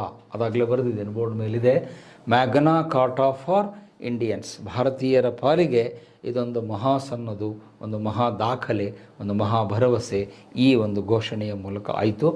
ಮತ್ತು ಅದು ನವಂಬರ್ 1ಕ್ಕೆ ಬಂದಿದ್ದರಿಂದ ನಿಮ್ಮ ಎಕ್ಸಾಮ್ನಲ್ಲಿ ಅದನ್ನು ನವೆಂಬರ್ ಘೋಷಣೆ ಅಂತ ಕೇಳ್ತಾರೆ, ವಿಕ್ಟೋರಿಯಾ ಘೋಷಣೆ ಅಂತ ಕೇಳ್ತಾರೆ. ಸೇಮ್ ಪಾಯಿಂಟ್ಸ್ ಬರೀಬೇಕು. ಅವ್ರು ಏನೇ ಕೇಳಿದ್ರು ಉತ್ತರ ಒಂದೇ, ಕ್ವಶನ್ ಚೇಂಜ್ ಮಾಡ್ತಾರೆ, ಆನ್ಸರ್ ಒಂದೇ, ಅದು ನೆನ್ಪಿಟ್ಕೊಳ್ಳಿ. ಸೊ ಇದಿಷ್ಟು ಬದಲಾವಣೆಗಳು ನಮ್ಮ ದೇಶದಲ್ಲಿ ಈಗ ಆಗುತ್ತೆ. ಕಂಪನಿಯ ಆಡಳಿತ ಮುಕ್ತಾಯವಾಗಿ ಬ್ರಿಟಿಷ್ ಸರ್ಕಾರ ನೇರವಾಗಿ ನಮ್ಮನ್ನು ಆಳುವುದಕ್ಕೆ ಸ್ಟಾರ್ಟ್ ಮಾಡುತ್ತೆ. ಇನ್ನು ಲಾಸ್ಟ್ ಒಂದು ಕೊನೆಯ ಪಾಯಿಂಟನ್ನು ಹೇಳಬೇಕು. ಮುಂದಿನ ನೆಕ್ಸ್ಟ್ ಸ್ಲೈಡಿಗೆ ಹೋಗಿ. ಇತಿಹಾಸಕಾರರು ಇದರ ಬಗ್ಗೆ ಕೆಲವು ಕಮೆಂಟ್ಸ್ಗಳನ್ನು ಕೊಟ್ಟಿದ್ದಾರೆ. Next slide number 6. ನೆಕ್ಸ್ಟ್ ಸ್ಲೈಡಿಗೆ ಹೋಗಿ. ಓಕೆ, ಅಲ್ಲಿ ಬಂದು ನೋಡಿ, ಇದಲ್ಲ ನಂಬರ್ 6. ಎಸ್ ಇದೇ ಇರಲಿ. Comments on the mutiny by historians. ಅಂದರೆ ಕೆಲವು ಇತಿಹಾಸಕಾರರು ಈ ಘಟನೆಯ ಬಗ್ಗೆ ತಮ್ಮ ಅಭಿಪ್ರಾಯಗಳನ್ನ ಹೇಳಿದ್ದಾರೆ. ಈ ಕೊಟೇಶನ್ಸ್ಗಳನ್ನು ನೀವು ನೆನ್ಪಿಟ್ಕೋಬೇಕು. ಸೊ ಅದನ್ನು ನಾನು ಬೋರ್ಡ್ ಮೇಲೆ ಹೇಳ್ತಾ ಹೋಗ್ತೀನಿ, ನೀವು ನೋಟ್ ಮಾಡ್ತಾ ಹೋಗಿ. ಯಾವ್ಯಾವ ಇತಿಹಾಸಕಾರರು ಏನೇನು ಹೇಳಿದ್ರು ಈ ಘಟನೆಯ ಬಗ್ಗೆ, ಇದು ನಿಮಗೆ ಎಕ್ಸಾಮಿಗೆ ಕೊಟೇಶನ್ ಥರ ಕೇಳ್ತಾನೆ. ಮೊದಲನೇ ಇತಿಹಾಸಕಾರ ಯಾರು ಅಂದರೆ ಬ್ರಿಟಿಷ್ ಇತಿಹಾಸಕಾರ ಮೆಲಸನ್, ಪ್ರೊಫೆಸರ್ ರಾಬರ್ಟ್ ಮೆಲಸನ್ ಅಂತ ಪೂರ್ತಿ ಹೆಸರು. ಅವನು ಈ ಘಟನೆಯನ್ನು ಏನು ಹೇಳ್ತಾನೆ, ಸಿಪಾಯಿ ಮ್ಯೂಟಿನಿ ಅನ್ನೋ ಪದ ಬಳಸಿದ್ದೆ ಅವನು. ನೀವೇನೀಗ ನಿಮ್ಮ ಸಿಲೆಬಸ್ಸಲ್ಲಿ ತಗೋತೀರಿ, ಈ ಟೈಟಲ್ ಬಳಸಿದ್ದು ಯಾರು ಅಂದರೆ ಈ ಮಹಾಶಯ. ಈ ಇಡೀ ಘಟನೆಯನ್ನು ಮೆಲಸನ್ ಅನ್ನುವ ಇತಿಹಾಸಕಾರ ಏನು ಹೇಳ್ತಾನೆ, ಇದೊಂದು ಸಿಪಾಯಿ ದಂಗೆ. ಓಕೆ, ಸಿಪಾಯಿ ಅಂದರೆ ಸೈನಿಕರು, ಸೈನಿಕರಿಂದ ಆದಂತಹ ದಂಗೆ ಅಂತ ಅವನು ಹೇಳ್ತಾನೆ. ಅವನೊಬ್ಬ ಬ್ರಿಟಿಷ್ ಇತಿಹಾಸಕಾರ. ಇದಕ್ಕೆ ನೀವೇನು ಟೀಕೆ ಅಥವಾ ಕಮೆಂಟ್ ಕೊಡಬೇಕು, ಸರ್ ಇವನು ಹೇಳ್ತಾ ಇರೋದು ಸರಿಯಾ ಅಂತ ಹೇಳಿದರೆ ಅಲ್ಲ. ಯಾಕೆ ಅಲ್ಲ ಅಂತ ನಾವು ಯಾಕೆ ಹೇಳ್ತೀವಿ, ಬರೀ ಸೈನಿಕರಷ್ಟೇ ಪಾಲ್ಗೊಂಡಿದ್ದರೆ ಅದನ್ನು ಸಿಪಾಯಿ ದಂಗೆ ಅಂತ ಹೇಳ್ಬೋದು. ಆದರೆ ಸೈನಿಕರ ಜೊತೆಗೆ ಇದರಲ್ಲಿ ಯಾರ್ಯಾರು ಬಂದರು, ಮೊಘಲ್ ಚಕ್ರವರ್ತಿ ಬಂದ, ಬೇಗಂ ಹಜರತ್ ಮಾಲ್, ಝಾನ್ಸಿ ರಾಣಿ ಲಕ್ಷ್ಮೀಬಾಯಿ, ಮರಾಠ ಪೇಶ್ವಾ ನಾನಾ ಸಾಹೇಬ್, ಅವರೆಲ್ಲ ಬರ್ತಾರೆ. ಅವರೆಲ್ಲ ಚಕ್ರವರ್ತಿಗಳಾದವರು ಇದರಲ್ಲಿ ಪಾಲ್ಗೊಂಡಿದ್ದರಿಂದ ನೀವು ಅದನ್ನು ಬರೀ ಸಿಪಾಯಿ ದಂಗೆ ಅಂತ ಹೇಳುವುದು ಸರಿಯಲ್ಲ. ಬಟ್ ಸ್ಟಾರ್ಟ್ ಆಗಿದ್ದು ಯಾರಿಂದ ಅಂತ ಕೇಳಿದರೆ ಸೈನಿಕರಿಂದ. ಅದನ್ನು ನಾನು ಒಪ್ಕೋತೀನಿ. ಸ್ಟಾರ್ಟ್ ಮಾಡಿದ್ದು ಮಂಗಲ್ ಪಾಂಡೆ ಸೈನಿಕರು ಸ್ಟಾರ್ಟ್ ಮಾಡಿದರು ನಿಜ. ಆದರೆ ಸ್ಟಾರ್ಟ್ ಆದಮೇಲೆ ಬೇರೆಯವರೆಲ್ಲ ಅದಕ್ಕೆ ಸೇರಿಕೊಂಡಿದ್ದರಿಂದ, ರಾಜಮಹಾರಾಜರೆಲ್ಲ ಸೇರಿಕೊಂಡಿದ್ದರಿಂದ ಇದು ಬರೀ ಸಿಪಾಯಿ ದಂಗೆ ಅಂತ ಹೇಳುವುದು ಸೂಕ್ತ ಅಲ್ಲ, ಕರೆಕ್ಟ್ ಅಲ್ಲ ಅನ್ನೋದು ನಮ್ಮ ಅದಕ್ಕೆ ಟಿಪ್ಪಣಿ. ಅಂದರೆ ಅವನ ಅಭಿಪ್ರಾಯಕ್ಕೆ ನಮ್ಮ ಟಿಪ್ಪಣಿ ಏನು ಅಂದರೆ ನೀವು ಆ ಥರ ಅದನ್ನು ಬರೀಬೇಕು. ಇನ್ನು ಎರಡನೇ ಅಭಿಪ್ರಾಯ ಕೊಟ್ಟವರು ಯಾರು ಅಂದರೆ ವಿ.ಡಿ. ಸಾವರ್ಕರ್. ಅವ್ರ ಬಗ್ಗೆ ಚರ್ಚೆ ಆರಂಭದಲ್ಲೇ ಹೇಳಿದೆ. ನಮ್ಮ ದೇಶದ ದೊಡ್ಡ ಕ್ರಾಂತಿಕಾರಿ ವಿ.ಡಿ. ಸಾವರ್ಕರ್. ಇದನ್ನು ಏನಂತ ಕರೀತಾರೆ, first war of India's independence, ಭಾರತದ ಪ್ರಥಮ ಸ್ವಾತಂತ್ರ್ಯ ಸಂಗ್ರಾಮ ಅಂತ ಅವ್ರು ಕರೀತಾರೆ. ಇಂಡಿಯಾ ಇಂಡಿಪೆಂಡೆನ್ಸ್, ಭಾರತೀಯ ಮೊದಲ ಸ್ವಾತಂತ್ರ್ಯ ಸಂಗ್ರಾಮ ಅಂತ ಅವ್ರು ಕರೀತಾರೆ. ಇದು ಅವರ ಅಭಿಪ್ರಾಯ. ವಿ.ಡಿ. ಸಾವರ್ಕರ್, ವಿನಾಯಕ್ ದಾಮೋದರ್ ಸಾವರ್ಕರ್ ಅವರು ಪೂನಾದಲ್ಲಿದ್ದರು, ಕ್ರಾಂತಿಕಾರಿಗಳು. ಅವರೇನು ಹೇಳ್ತಾರೆ ಅಂದರೆ ಇದು ಸಿಪಾಯಿ ದಂಗೆಯಲ್ಲ, ಪ್ರಥಮ ಸ್ವಾತಂತ್ರ್ಯ ಸಂಗ್ರಾಮ. ಅವರ್ಡ್ ನೆನ್ಪಿಟ್ಕೊಳ್ಳಿ. ಫಸ್ಟ್ ವಾರ್ ಆಫ್ ಇಂಡಿಯನ್ ಭಾರತೀಯರು ತಮ್ಮ ಸ್ವಾತಂತ್ರ್ಯಕ್ಕಾಗಿ ಮಾಡಿದ ಮೊದಲ ಹೋರಾಟ, ಪ್ರಥಮ ಹೋರಾಟ ಅಂದರೆ ಈ ಘಟನೆ ಅಂತ ಅವ್ರು ಹೇಳ್ತಾರೆ. ಬಟ್ ಇಲ್ಲಿ ಸಮಸ್ಯೆ ಏನು ಅಂದರೆ ಈ ಅಭಿಪ್ರಾಯವನ್ನು ನಾವು ಒಪ್ಪಲಿಕ್ಕಾಗಲ್ಲ. ಅಂದರೆ ಯಾಕೆ ಅಂದರೆ ನಾವು ಅವ್ರನ್ನ ಟೀಕೆ ಮಾಡ್ತಿದ್ದೀವಿ ಅಂತಲ್ಲ, ಸಾವರ್ಕರ್ ಅವ್ರ ಬಗ್ಗೆ ಗೌರವ ಇದೆ, ಅದು ಗೌರವದ ವಿಷಯ ಬೇರೆ. ಬಟ್ ಫ್ಯಾಕ್ಟ್ ಏನು, ಫಸ್ಟ್ ವಾರ್ ಅಂತ ನಾವು ಯಾಕೆ ಕರೆಯೋಕ್ಕಾಗಲ್ಲ ಅಂದರೆ ಅದಕ್ಕೆ ಇತಿಹಾಸಕಾರರು ಪ್ರೂಫ್ ಕೊಡ್ತಾರೆ. ಈ ಘಟನೆ ನಡೆಯೋಕ್ಕಿಂತ ಮೊದಲು ಅನೇಕ ಕಡೆಗಳಲ್ಲಿ ದಂಗೆಗಳಾಗಿದ್ದವು. 1857ಕ್ಕಿಂತ ಮುಂಚೆನೇ ಅನೇಕ ಕಡೆ ದಂಗೆಗಳಾಗಿತ್ತು. ಫಾರ್ ಎಕ್ಸಾಂಪಲ್ ನಮ್ಮ ಕಿತ್ತೂರಲ್ಲಿ ರಾಣಿ ಚೆನ್ನಮ್ಮ ಹೋರಾಟ ಮಾಡಿದ್ದು 1824, ಅಂದರೆ ಅದು ಈ ದಂಗೆಗಿಂತ ಮುಂಚೆ ಆಗಿತ್ತು. 1824 ಅಂದರೆ ಇದಕ್ಕಿಂತ ಮುಂಚೆ. ಆಮೇಲೆ 1833ರಲ್ಲಿ ಕೊಡಗು ದಂಗೆ ಆಗುತ್ತೆ. ಕೊಡಗು ಜಿಲ್ಲೆಯಲ್ಲಿ ಕೊಡಗಿನ ಜನ ಬ್ರಿಟಿಷರ ವಿರುದ್ಧ ದಂಗೆ ಹೇಳ್ತಾರೆ. ಅದನ್ನು ಕೊಡಗು ರಿವೋಲ್ಟ್ ಅಂತ ಹೇಳ್ತೀವಿ. ಕೊಡಗು ರೆಬೇಲಿಯನ್ 1833ನಲ್ಲಿ ಆಗುತ್ತೆ. ಮತ್ತು ಮುಂದೆ 1835 ತಮಿಳುನಾಡಿನ ವೆಲ್ಲೂರಲ್ಲಿ ಒಂದು ದಂಗೆ ಆಗುತ್ತೆ. ಅದನ್ನು ವೆಲ್ಲೂರು ದಂಗೆ ಅಂತ ಕರೀತಾರೆ. ಅವೆಲ್ಲ ತಮಿಳುನಾಡು ಹಿಸ್ಟ್ರಿಯಲ್ಲಿ ಬರುತ್ತೆ. ವೆಲ್ಲೂರು ದಂಗೆ ಅಂತ ತಮಿಳುನಾಡಲ್ಲಿ ನಡೆಯುತ್ತೆ. ಅದು ಇದಕ್ಕಿಂತ ಮುಂಚೆ. ಮತ್ತು ಅದು ಆದಮೇಲೆ ನಿಮ್ಮ ಬಂಗಾಳದಲ್ಲಿ ಕೂಡ ಒಂದು ಬುಡಕಟ್ಟು ದಂಗೆ ನಡೆಯುತ್ತೆ. ಸಂಥಾಲರ ದಂಗೆ ಅಂತ ಅದನ್ನು ಕರೀತಾರೆ. ಆ ಹೆಸರು ಕೇಳಿರ್ತಾರೆ ನೀವು. ಸಂಥಾಲ ಅನ್ನೋದು it's a name of a tribe in Bengal. ಆ ಸಂಥಾಲರು ಕೂಡ ಬ್ರಿಟಿಷರ ವಿರುದ್ಧ ದಂಗೆ ಮಾಡ್ತಾರೆ. ಯಾವಾಗ? 1856, ದಂಗೆಗಿಂತ ಮುಂಚೆ. ಸೊ ಈ ಎಲ್ಲ ದಂಗೆಗಳು ಅಂದರೆ ಕಿತ್ತೂರು ದಂಗೆ, ಕೊಡಗು ದಂಗೆ, ವೆಲ್ಲೂರು ದಂಗೆ, ಸಂಥಾಲರ ದಂಗೆ, ಇನ್ನೂ ದೊಡ್ಡ ಲಿಸ್ಟ್ ಇದೆ. ಸುಮಾರು ಒಂದು 15-20 ದಂಗೆಗಳು ಬರ್ತವೆ. ಈಗ ಅದರ ವಿವರಕ್ಕೆ ನಾನು ಹೋಗಲ್ಲ. ಆ ಎಲ್ಲ ದಂಗೆಗಳು 57ಕ್ಕಿಂತ ಮುಂಚೆ ಆಗಿತ್ತು. ಅಷ್ಟು ನೆನ್ಪಿಟ್ಕೊಳ್ಳಿ. 57ಗಿಂತ ಮುಂಚೆನೇ ಆಗಿದ್ದರಿಂದ ನೀವು ಇದನ್ನು ಫಸ್ಟ್ ಅಂತ ಹೆಂಗೆ ಕರಿತೀರಿ? ಫಸ್ಟ್ ಅಂತ ಕರೀಲಿಕ್ಕೆ ಬರಲ್ಲ ಅಂಥೇಳಿ ಆ ತಕರಾರು ಯಾರು ಮಾಡ್ತಾರೆ? R.C. ಮುಜುಮ್ದಾರ್ ಮಾಡ್ತಾರೆ. ಇತಿಹಾಸಕಾರ R.C. ಮುಜುಮ್ದಾರ್ ಅವರು ಇದನ್ನು ಒಪ್ಪಲ್ಲ. ಇಲ್ಲ, ನೀವು ಹೇಳೋದು ಸರಿ ಇಲ್ಲ, ಇದನ್ನು ನಾನು ಒಪ್ಪಲ್ಲ ಅಂತ ಅವ್ರು ಹೇಳ್ತಾರೆ. R.C. ಮುಜುಮ್ದಾರ್ ಇತಿಹಾಸಕಾರ ಹೇಳ್ತಾರೆ ಫಸ್ಟ್ ಅಂತ ಕರಿಬೇಡಿ, ಯಾಕಂದರೆ ಇದಕ್ಕೆ ಮುಂಚೆ ಆಗಿದೆ. ಮುಂಚೆ ಆಗಿಲ್ಲ ಅಂದರೆ ನೀವು ಪ್ರಥಮ ಅನ್ನೋ ಶಬ್ದ ಬಳಸಬೇಕು. ಓಕೆ, ಒಂದು. ಇನ್ನು ಇಂಡಿಯನ್ ಅಂತ ಈ ಪದ ಬಳಸ್ತಾರೆ. ಇಡೀ ಭಾರತವೇ ದಂಗೆ ಎತ್ತು ಅಂತ ವಿ ಡಿ ಸಾವರ್ಕರ್ ಅವರು ಹೇಳ್ತಾರೆ. ಆದರೆ R.C. ಮುಜುಮ್ದಾರ್ ಅವರು ಹೇಳ್ತಾರೆ ಇದಲ್ಲ. ಯಾಕೆ? ಈಗ ಹಿಂದಿನ ಚರ್ಚೆಯನ್ನು ಸ್ವಲ್ಪ ನೆನಪಿಸ್ತೀನಿ. ದಂಗೆ ನಡೆದಂಥ ಸ್ಥಳಗಳೆಲ್ಲ ಎಲ್ಲಿದ್ವು? ಉತ್ತರ ಭಾರತದಲ್ಲಿದ್ವು, ನಾರ್ತ್ ಇಂಡಿಯಾದಲ್ಲಿದ್ವು. ಅದು ಮೀರತ್ ಇರ್ಬೋದು, ಕಲ್ಕತ್ತಾ ಇರ್ಬೋದು, ಡೆಲ್ಲಿ ಇರ್ಬೋದು, ರಾಯ್ಬರೇಲಿ ಇರ್ಬೋದು, ಸಂಭಾಲ್ಪುರ್ ಇರ್ಬೋದು, ಝಾನ್ಸಿ ಇರ್ಬೋದು, ಲಖನೌ ಇರ್ಬೋದು, ಮೀರತ್ ಇರ್ಬೋದು. ಇವೆಲ್ಲವೂ ನಾರ್ತ್ ಇಂಡಿಯಾದಲ್ಲಿದ್ದು. ದಕ್ಷಿಣ ಭಾರತದಲ್ಲಿ ಏನೂ ಆಗಲಿಲ್ಲ. ಯಾವ ಗಲಾಟೆಯೂ ದಕ್ಷಿಣ ಭಾರತದಲ್ಲಿ ಆಗಲಿಲ್ಲ. It was confined only for north India. ಉತ್ತರ ಭಾರತದಲ್ಲಿ ಮಾತ್ರ ದಂಗೆ ನಡೆದಿದ್ದರಿಂದ ನೀವು ಇದನ್ನು ರಾಷ್ಟ್ರೀಯ ಅಂತ ಹೇಗೆ ಕರಿತೀರಿ? ನೀವು ರಾಷ್ಟ್ರೀಯ ಅನ್ನೋ ಪದ ಬಳಸುವುದು ಸಮಂಜಸ ಅಲ್ಲ. ಯಾಕೆ? ನೀವು ರಾಷ್ಟ್ರೀಯ ಅಂತ ಶಬ್ದ ಬಳಸಿದರೆ ದಂಗೆ ಎಲ್ಲಾಗಬೇಕು? ಉತ್ತರ, ದಕ್ಷಿಣ, ಪೂರ್ವ, ಪಶ್ಚಿಮ ಎಲ್ಲ ಕಡೆಗೆ. ನೀವು ಮ್ಯಾಪ್ ನೋಡಿಕೊಂಡ್ರೆ ಇಂಡಿಯಾದ ಮ್ಯಾಪು ಎಲ್ಲ ಕಡೆ ದಂಗೆ ಆಗಬೇಕು, ಆವಾಗ ರಾಷ್ಟ್ರೀಯ ಅಂತ ಹೇಳಬೇಕು. ಆದರೆ ನಾರ್ತ್ ಇಂಡಿಯಾದಲ್ಲಿ ಮಾತ್ರ ಆಗಿದ್ದರಿಂದ ಇದು ರಾಷ್ಟ್ರೀಯ ಅಲ್ಲ. It happened only in the north. ದಕ್ಷಿಣದಲ್ಲಿ ಏನೂ ಆಗಲಿಲ್ಲ. ಅದನ್ನು R.C. ಮುಜುಮ್ದಾರ್ ಅವರು ಚೆನ್ನಾಗಿ ಹೇಳ್ತಾರೆ. ಉತ್ತರ ಭಾರತ ಹತ್ತಿ ಉರಿತಾ ಇದ್ದರೆ ದಕ್ಷಿಣ ಭಾರತ ಶಾಂತವಾಗಿ ನಿದ್ರಿಸುತ್ತಿತ್ತು ಅಂತ ಹೇಳ್ತಾರೆ. ಅದು ಇಂಗ್ಲೀಷಲ್ಲಿ ಹೇಳ್ತೀನಿ. When the north was burning, south was sleeping ಕಾಮ್ಲಿ and quietly ಅಂತ ಹೇಳ್ತಾರೆ. ಅಂದರೆ ನಮ್ಮಲ್ಲಿ ಏನೂ ಆಗಲಿಲ್ಲ. ದಕ್ಷಿಣ ಭಾರತದಲ್ಲಿ ಈ ದಂಗೆಯ ಒಂದಿಷ್ಟು ಪರಿಣಾಮಗಳು ಆಗಲಿಲ್ಲ. ಹಾಗಾಗಿ ಇದನ್ನು ರಾಷ್ಟ್ರೀಯ, ಇಂಡಿಯನ್ ಅನ್ನೋ ಪದ ಬಳಸೋದು ಸರಿಯಲ್ಲ ಅನ್ನೋದು ಅವ್ರ ವಾದ. ಮತ್ತು ಅದು ನಿಜ ಕೂಡ ಹೌದು ನಾವು ತಾರ್ಕಿಕವಾಗಿ ನೋಡಿದರೆ. ಇನ್ನು ಮೂರನೇ ಶಬ್ದ ಏನಿದೆ, ಇಂಡಿಪೆಂಡೆನ್ಸ್, ಇದನ್ನು ಅವರು ಒಪ್ಪಲ್ಲ. ಯಾರು? R.C. ಮುಜುಮ್ದಾರ್ ಅವರು. ಯಾಕೆ? ಅವರೇನು ಹೇಳ್ತಾರೆ? ಇಂಡಿಪೆಂಡೆನ್ಸ್ ಅನ್ನುವ ಕಲ್ಪನೆ ನಮ್ಮ ಜನರಿಗೆ ಬಂದಿದ್ದೆ ತುಂಬ ತಡವಾಗಿ. 80ರ ದಶಕದಲ್ಲಿ ನಮ್ಮ ತಲೆಯಲ್ಲಿ ಬರುತ್ತೆ. ಯಾವಾಗ? 1885, 1885ರಲ್ಲಿ ಇಂಡಿಯನ್ ನ್ಯಾಷನಲ್ ಕಾಂಗ್ರೆಸ್, ಭಾರತ ರಾಷ್ಟ್ರೀಯ ಕಾಂಗ್ರೆಸ್ಸು ಸ್ಥಾಪನೆ ಆದಮೇಲೆ ಆವಾಗ ನಮ್ಮ ಜನರಲ್ಲಿ ಇಂಡಿಪೆಂಡೆನ್ಸ್ ಅಂದರೆ ಏನು, ಸ್ವಾತಂತ್ರ್ಯ ಅಂದರೆ ಏನು ಅನ್ನೋ ಕಲ್ಪನೆ 1885ರಲ್ಲಿ ಬರುತ್ತೆ. ಎ.ಓ. ಹ್ಯೂಮ್ ಅನ್ನುವಂಥ ಒಬ್ಬ ಅಧಿಕಾರಿ ಅದನ್ನು ಕಾಂಗ್ರೆಸ್ಸನ್ನು ಸ್ಥಾಪನೆ ಮಾಡಿದ ಮೇಲೆ ಆವಾಗ ನಮ್ಮ ಜನರ ತಲೆಯಲ್ಲಿ ಸ್ವಾತಂತ್ರ್ಯದ ಕಲ್ಪನೆ ಬರುತ್ತೆ. ಅದಕ್ಕೂ ಮುಂಚೆ ಸ್ವಾತಂತ್ರ್ಯದ ಕಲ್ಪನೆ ಇರಲಿಲ್ಲ. ಈ ಇಂಡಿಪೆಂಡೆನ್ಸ್ ಅನ್ನೋ ಪದವನ್ನು ನಾವು ಯಾವಾಗ ಬಳಸೋಕ್ಕೆ ಶುರು ಮಾಡ್ತೀವಿ? ಆಫ್ಟರ್ 1885. ದಂಗೆ ಆಗಿ ತುಂಬ ದಿನ ಆದಮೇಲೆ, ವರ್ಷಗಳಾದಮೇಲೆ 1885ರಲ್ಲಿ ನಮ್ಮ ಸ್ವರಾಜ್ಯ, ಸ್ವಾತಂತ್ರ್ಯ, ದೇಶ ಅನ್ನೋ ಕಲ್ಪನೆ ಆವಾಗ ಬರುತ್ತೆ. ಆದರೆ ಈಗ ಇಷ್ಟು ಮುಂಚೆನೇ 57ರಲ್ಲೇ ನಾವು ಸ್ವಾತಂತ್ರ್ಯಕ್ಕೆ ಹೋಗಿದ್ವಿ ಅಂತ ಹೇಳೋದು it is a premature. ಭಾಳ ಬೇಗನೆ ನೀವು ಹೇಳ್ದಂಗೆ ಆಗುತ್ತೆ. ಅದಕ್ಕೆ ಪ್ರೀ ಮೆಚ್ಯೂರ್ ಕಾನ್ಸೆಪ್ಟ್ ಅಂತ ಕರಿತೀವಿ. ಬಹುಶಃ R.C. ಮುಜುಮ್ದಾರ್ ಅವರು ಹೆಂಗೆ ಹೇಳ್ತಾರೆ ಅಂದರೆ, ಇವರು ಫ್ರೀಡಮ್ ಫೈಟರ್ಸ್ ಅಲ್ಲ, ದೇವರ್ ಪೆನ್ಷನ್ ಫೈಟರ್ಸ್ ಅಂತ ಟೀಕೆ ಮಾಡ್ತಾರೆ. ಇವ್ರು ಯಾರೂ ಹೋರಾಟ ಮಾಡಿದ್ದು ಸ್ವಾತಂತ್ರ್ಯಕ್ಕಾಗಿ ಅಲ್ಲ, ತಾವು ಕಳೆದುಕೊಂಡಿದ್ದಂಥ ಪೆನ್ಷನ್ನಿಗಾಗಿ ಅವರು ಹೋರಾಟ ಮಾಡ್ತಿದ್ರು. ನಾನಾ ಸಾಹೇಬ್ ಆಗಲಿ, ಮೊಘಲ್ ಚಕ್ರವರ್ತಿ ಬಹದ್ದೂರ್ ಶಾ ಆಗಲಿ, ಅವರು ಪೆನ್ಷನ್ ಹೋಗಿತ್ತು, ಅದು ಮತ್ತು ವಾಪಸ್ ತಗೊಳ್ಳೋದಕ್ಕೆ ಫೈಟ್ ಮಾಡಿದರೆ ಹೊರತು ಸ್ವಾತಂತ್ರ್ಯಕ್ಕಾಗಿ ಅಲ್ಲ ಅನ್ನೋದು ಆರ್ ಸಿ ಮುಜುಮ್ದಾರ್ ಅವರ ಅಭಿಪ್ರಾಯ.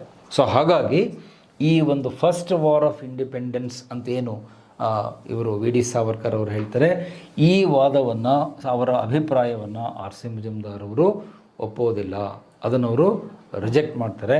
ಅವ್ರ ಮಾತುಗಳಲ್ಲೇ ಹೇಳೋದಾದರೆ, ಇಟ್ ಈಸ್ ನೈದರ್ ಫಸ್ಟ್ ನಾರ್ ವಾರ್ ಫಾರ್ ಇಂಡಿಪೆಂಡೆನ್ಸ್ ನಾರ್ ನ್ಯಾಷನಲ್ ಅಂತ ಹೇಳ್ತಾರೆ. ಅಂದರೆ ಕನ್ನಡದಲ್ಲಿ ಹೇಳ್ತೀನಿ, ಆರ್ ಸಿ ಮುಜುಮ್ದಾರ್ ಅವರು ಹೆಂಗೆ ಹೇಳ್ತಾರೆ ಅಂದರೆ, ಇದು ಪ್ರಥಮವೂ ಅಲ್ಲ, ರಾಷ್ಟ್ರೀಯವೂ ಅಲ್ಲ, ಸ್ವಾತಂತ್ರ್ಯ ಹೋರಾಟವಂತೂ ಅಲ್ಲವೇ ಅಲ್ಲ ಅಂತ ಆರ್ ಸಿ ಮುಜುಮ್ದಾರ್ ಅವರು ಇದಕ್ಕೆ ವ್ಯತಿರಿಕ್ತವಾದ ಮಾತುಗಳಲ್ಲಿ ಹೇಳ್ತಾರೆ. ಇನ್ನೊಂದು ಮುಖ್ಯವಾದ ಕೊಟೇಶನ್ ಪದೇ ಪದೇ ನಿಮ್ಮ ಎಕ್ಸಾಮ್ನಲ್ಲಿ ಕೇಳುವಂಥದ್ದು, ಅದು ಒಂದು ನೋಟ್ ಮಾಡ್ಕೊಳ್ಳಿ, ಅದನ್ನ ಹೇಳಿ ಚರ್ಚೆ ಮುಗಿಸ್ತೀನಿ. ಎಸ್ ಎನ್ ಸೇನ್ ಇವರೊಬ್ಬ ಇತಿಹಾಸಕಾರರು, ಬಂಗಾಳದ ಇತಿಹಾಸಕಾರರು, ಪ್ರೊಫೆಸರ್ ಎಸ್ ಎನ್ ಸೇನ್ ಅಂತ. ಇವರು ಏನು ಹೇಳ್ತಾರೆ ಅಂದರೆ, ಅದನ್ನು ಕೊಟೇಶನನ್ನು ಹೇಳ್ತೀನಿ, ನೋಟ್ ಮಾಡ್ಕೊಳ್ಳಿ. What began as A fight for religion, what began as A fight for religion ended in nationalism ಅಂತ ಹೇಳ್ತಾರೆ. I repeat it, what began as A fight for religion ended in nationalism ಅಂತ S N Sen ಅವರು ಹೇಳ್ತಾರೆ. ಈಗ ಅದನ್ನು ಕನ್ನಡದಲ್ಲಿ ಹೇಳ್ತೇನೆ, ಕನ್ನಡ ಮೀಡಿಯಮ್ದವ್ರು ನೀಟಾಗಿ ಬರ್ಕೊಳ್ಳಿ.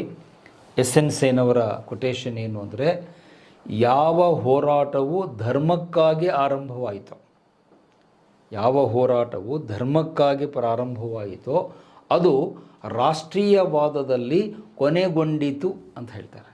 ರಾಷ್ಟ್ರೀಯವಾದದಲ್ಲಿ ಕೊನೆಗೊಂಡಿತು. ಇನ್ನೊಮ್ಮೆ ಹೇಳ್ತೀನಿ, ಚೆಕ್ ಮಾಡ್ಕೊಳ್ಳಿ. ಯಾವ ಹೋರಾಟವು ಧರ್ಮಕ್ಕಾಗಿ ಆರಂಭವಾಗಿತ್ತೋ ಅದು ರಾಷ್ಟ್ರೀಯವಾದದಲ್ಲಿ ಕೊನೆಗೊಂಡಿತು ಅಂತ ಪ್ರೊಫೆಸರ್ ಎಸ್ ಎನ್ ಸೇನ್ ಹೇಳ್ತಾರೆ. ಇಂಗ್ಲೀಷ್ನಲ್ಲಿ what began is A fight for religion ended in nationalism ಅಂತ ಹೇಳ್ತಾರೆ. ಇದು ಸ್ವಲ್ಪ ಮಟ್ಟಿಗೆ ನಿಜ. ಇವರ ಅಭಿಪ್ರಾಯವನ್ನು ಸ್ವಲ್ಪ ಮಟ್ಟಿಗೆ ನಾವು ಸರಿ ಇದೆ ಅಂತ ಒಪ್ಕೊಳ್ಬೋದು. ಯಾಕೆ, ನಮ್ಮ ದಂಗೆ ಸ್ಟಾರ್ಟ್ ಆಗಿದ್ದು ಧಾರ್ಮಿಕ ವಿಚಾರಗಳಿಂದ. ಅದು ನಾನು ಹಿಂದಿನ ತರಗತಿಯಲ್ಲಿ ಹೇಳಿದ್ದೆ. ಲಾರ್ಡ್ ಕ್ಯಾನಿಂಗ್ ಬಂದಾಗ ಹೊಸ ಬಂದೂಕ್ ಇಂಟ್ರಡ್ಯೂಸ್ ಮಾಡಿದ, ಆ ಕಾಡುತೂಸುಗಳಿಗೆ ಪ್ರಾಣಿಯ ಕೊಬ್ಬನ್ನು ಹಚ್ಚಿದ್ರು. ಅದರಿಂದ ನಮ್ಮ ಸೈನಿಕರು ಕೋಪಗೊಂಡು ಮಂಗಲ್ ಪಾಂಡೆ ತನ್ನ ಅಧಿಕಾರಿಯನ್ನು, ಹಡ್ಸನ್ ಅನ್ನುವ ಅಧಿಕಾರಿಯನ್ನು ಕೊಂದು ಹಾಕಿದ ಅಂತ ಲಾಸ್ಟ್ ಚರ್ಚೆಯಲ್ಲಿ ಹೇಳಿದ್ದೆ. ಸೊ ಆ ಆ್ಯಂಗಲ್ನಿಂದ ನೋಡಿದರೆ ಖಂಡಿತ ಇದು ಸ್ಟಾರ್ಟ್ ಆಗಿದ್ದು ಧರ್ಮದ ಹೆಸರಿನಲ್ಲಿ. ಆದರೆ ಎಂಡ್ ಆದಾಗ ನಮ್ಮಲ್ಲಿ ಏನು ಬಂದಿತ್ತು, ಒಂದು ರಾಷ್ಟ್ರೀಯವಾದದ ಒಂದು ಸಣ್ಣ ಕಲ್ಪನೆ, ತಿಳುವಳಿಕೆ ಬಂದಿತ್ತು. ನಾವು ನಮ್ಮ ದೇಶಕ್ಕಾಗಿ ಹೋರಾಟ ಮಾಡಬೇಕು ಅನ್ನುವುದರ ಒಂದು ಅಸ್ಪಷ್ಟವಾದ ಕಲ್ಪನೆ ಜನರಲ್ಲಿ ಬಂದಿತ್ತು. ಮುಂದೆ ಅದು ನಮ್ಮ ರಾಷ್ಟ್ರೀಯ ಹೋರಾಟಕ್ಕೆ, ಕಾಂಗ್ರೆಸ್ಸಿನ ಸ್ಥಾಪನೆ ಆಗುತ್ತೆ, ನಮ್ಮ ಫ್ರೀಡಮ್ ಮೂಮೆಂಟಿಗೆ ಅದು ದಾರಿಯಾಗುತ್ತೆ. ಬಹುಶಃ ಅದನ್ನು ಇನ್ನೊಂದು ರೀತಿಯಲ್ಲಿ ಹೇಳಿ ಚರ್ಚೆ ಮುಗಿಸ್ತೇನೆ. ಎಸ್ ಎನ್ ಸೇನ್ ಅವರ ಹೇಳಿಕೆ ಎಷ್ಟು ಚೆನ್ನಾಗಿದೆ ಅಂದರೆ, ಸಿಪಾಯಿ ದಂಗೆ ಮುಂದೆ ನಮ್ಮ ಸ್ವಾತಂತ್ರ್ಯ ಹೋರಾಟಕ್ಕೆ ಏನಾಗುತ್ತೆ, ಬುನಾದಿ ಆಗುತ್ತೆ. ಆ ವರ್ಡ್ ನೋಟ್ ಮಾಡ್ಕೊಳ್ಳಿ. ಸಿಪಾಯಿ ದಂಗೆ ನಮ್ಮ ರಾಷ್ಟ್ರೀಯ ಆಂದೋಲನಕ್ಕೆ, ಸ್ವಾತಂತ್ರ್ಯ ಹೋರಾಟಕ್ಕೆ ಬುನಾದಿಯನ್ನು ಹಾಕಿತು. It laid the foundation for freedom moment ಅಂತ ಹೇಳ್ತೆ. ಯಾವ ಈ ಸಿಪಾಯಿ ದಂಗೆ ಏನಿದೆ, it laid the foundation for freedom moment. ಮುಂದೆ 1885ರಲ್ಲಿ ಕಾಂಗ್ರೆಸ್ ಸ್ಥಾಪನೆಯಾಗಿ ನಮ್ಮ ಸ್ವಾತಂತ್ರ್ಯ ಹೋರಾಟ ನಡೆಯುತ್ತೆ. 3 ಹಂತದಲ್ಲಿ, ಮಂದಗಾಮಿಗಳು, ತೀವ್ರಗಾಮಿಗಳು, ಗಾಂಧೀಜಿ ಯುಗ ಅಂತ ಬರುತ್ತೆ. ಅದನ್ನು ಮುಂದಿನ ಕ್ಲಾಸ್ನಲ್ಲಿ ವಿವರಿಸ್ತೇನೆ. ಸೊ ಹೀಗೆ ಆ ಸಿಪಾಯಿಯ ದಂಗೆಯ ಕುರಿತು ಏನು ವಿಷಯಗಳು ಉಳಿದಿದ್ವು ಲಾಸ್ಟ್ ಕ್ಲಾಸಲ್ಲಿ, ಅದನ್ನು ಇವತ್ತು ತಿಳ್ಕೊಂಡಿದ್ದೀರಿ. ನೆಕ್ಸ್ಟ್ ಮುಂದಿನ ತರಗತಿಯಲ್ಲಿ ವೈಸ್ರಾಯ್ ಅವರ ಬಗ್ಗೆ ಚರ್ಚೆ ಆರಂಭ ಆಗುತ್ತೆ. 3 ಜನ ವೈಸ್ರಾಯ್ಗಳನ್ನು ನಾನು ಚರ್ಚೆ ಮಾಡ್ತೇನೆ. First Lord Lytton. Slide 1 second slide ಹಾಕಿ. ನಾಳಿನ ಚರ್ಚೆಯಲ್ಲಿ ಲಾರ್ಡ್ ಲಿಟ್ಟನ್ ಬಗ್ಗೆ ಚರ್ಚೆ ಆಗುತ್ತೆ. ಮೊದಲ ವೈಸ್ರಾಯ್ ನಾವು ಚರ್ಚೆಗೆ ತೆಗೆದುಕೊಳ್ತಕ್ಕಂಥದ್ದು ಲಾರ್ಡ್ ಲಿಟ್ಟನ್ ಅಂತ ಬರುತ್ತೆ. ಅವರ ಕಾಲದಲ್ಲಿ ಏನು ಬದಲಾವಣೆ ಆಯಿತು, ಎಸ್ ಅದು ಜಸ್ಟ್ ನೋಡಿರಿ, ವಿವರಣೆ ನಾಳೆ ಕೊಡ್ತೀನಿ. ಲಾರ್ಡ್ ಲಿಟ್ಟನ್ ಅವರ ಕಾಲದಲ್ಲಿ ಏನಾಯಿತು ಅನ್ನೋದನ್ನು ನೋಡಿ, ಆಮೇಲೆ ಲಾರ್ಡ್ ರಿಪ್ಪನ್ ಮತ್ತು ಲಾರ್ಡ್ ಕರ್ಜನ್, ಒಟ್ಟು 3 ವೈಸ್ರಾಯ್ಗಳ ಬಗ್ಗೆ ನಾನು ಚರ್ಚೆ ಮಾಡ್ತೀನಿ. ಅದಾದಮೇಲೆ ಲಾಸ್ಟ್ ಚಾಪ್ಟರು ಫ್ರೀಡಮ್ ಮೂಮೆಂಟ್ ಬರುತ್ತೆ. ಅದರೊಂದಿಗೆ ನಮ್ಮ ಚರ್ಚೆಗಳನ್ನು ಮುಕ್ತಾಯಗೊಳಿಸ್ತೇನೆ. ಓಕೆ, ಸೊ ಇಲ್ಲಿಗೆ ನಿಲ್ಲಿಸಿರ್ತೇನೆ. ನಾಳೆ ಲಾರ್ಡ್ ಲಿಟ್ಟನ್ ಅವರ ಬಗ್ಗೆ ಚರ್ಚೆ ತೆಗೆದುಕೊಳ್ತೇನೆ.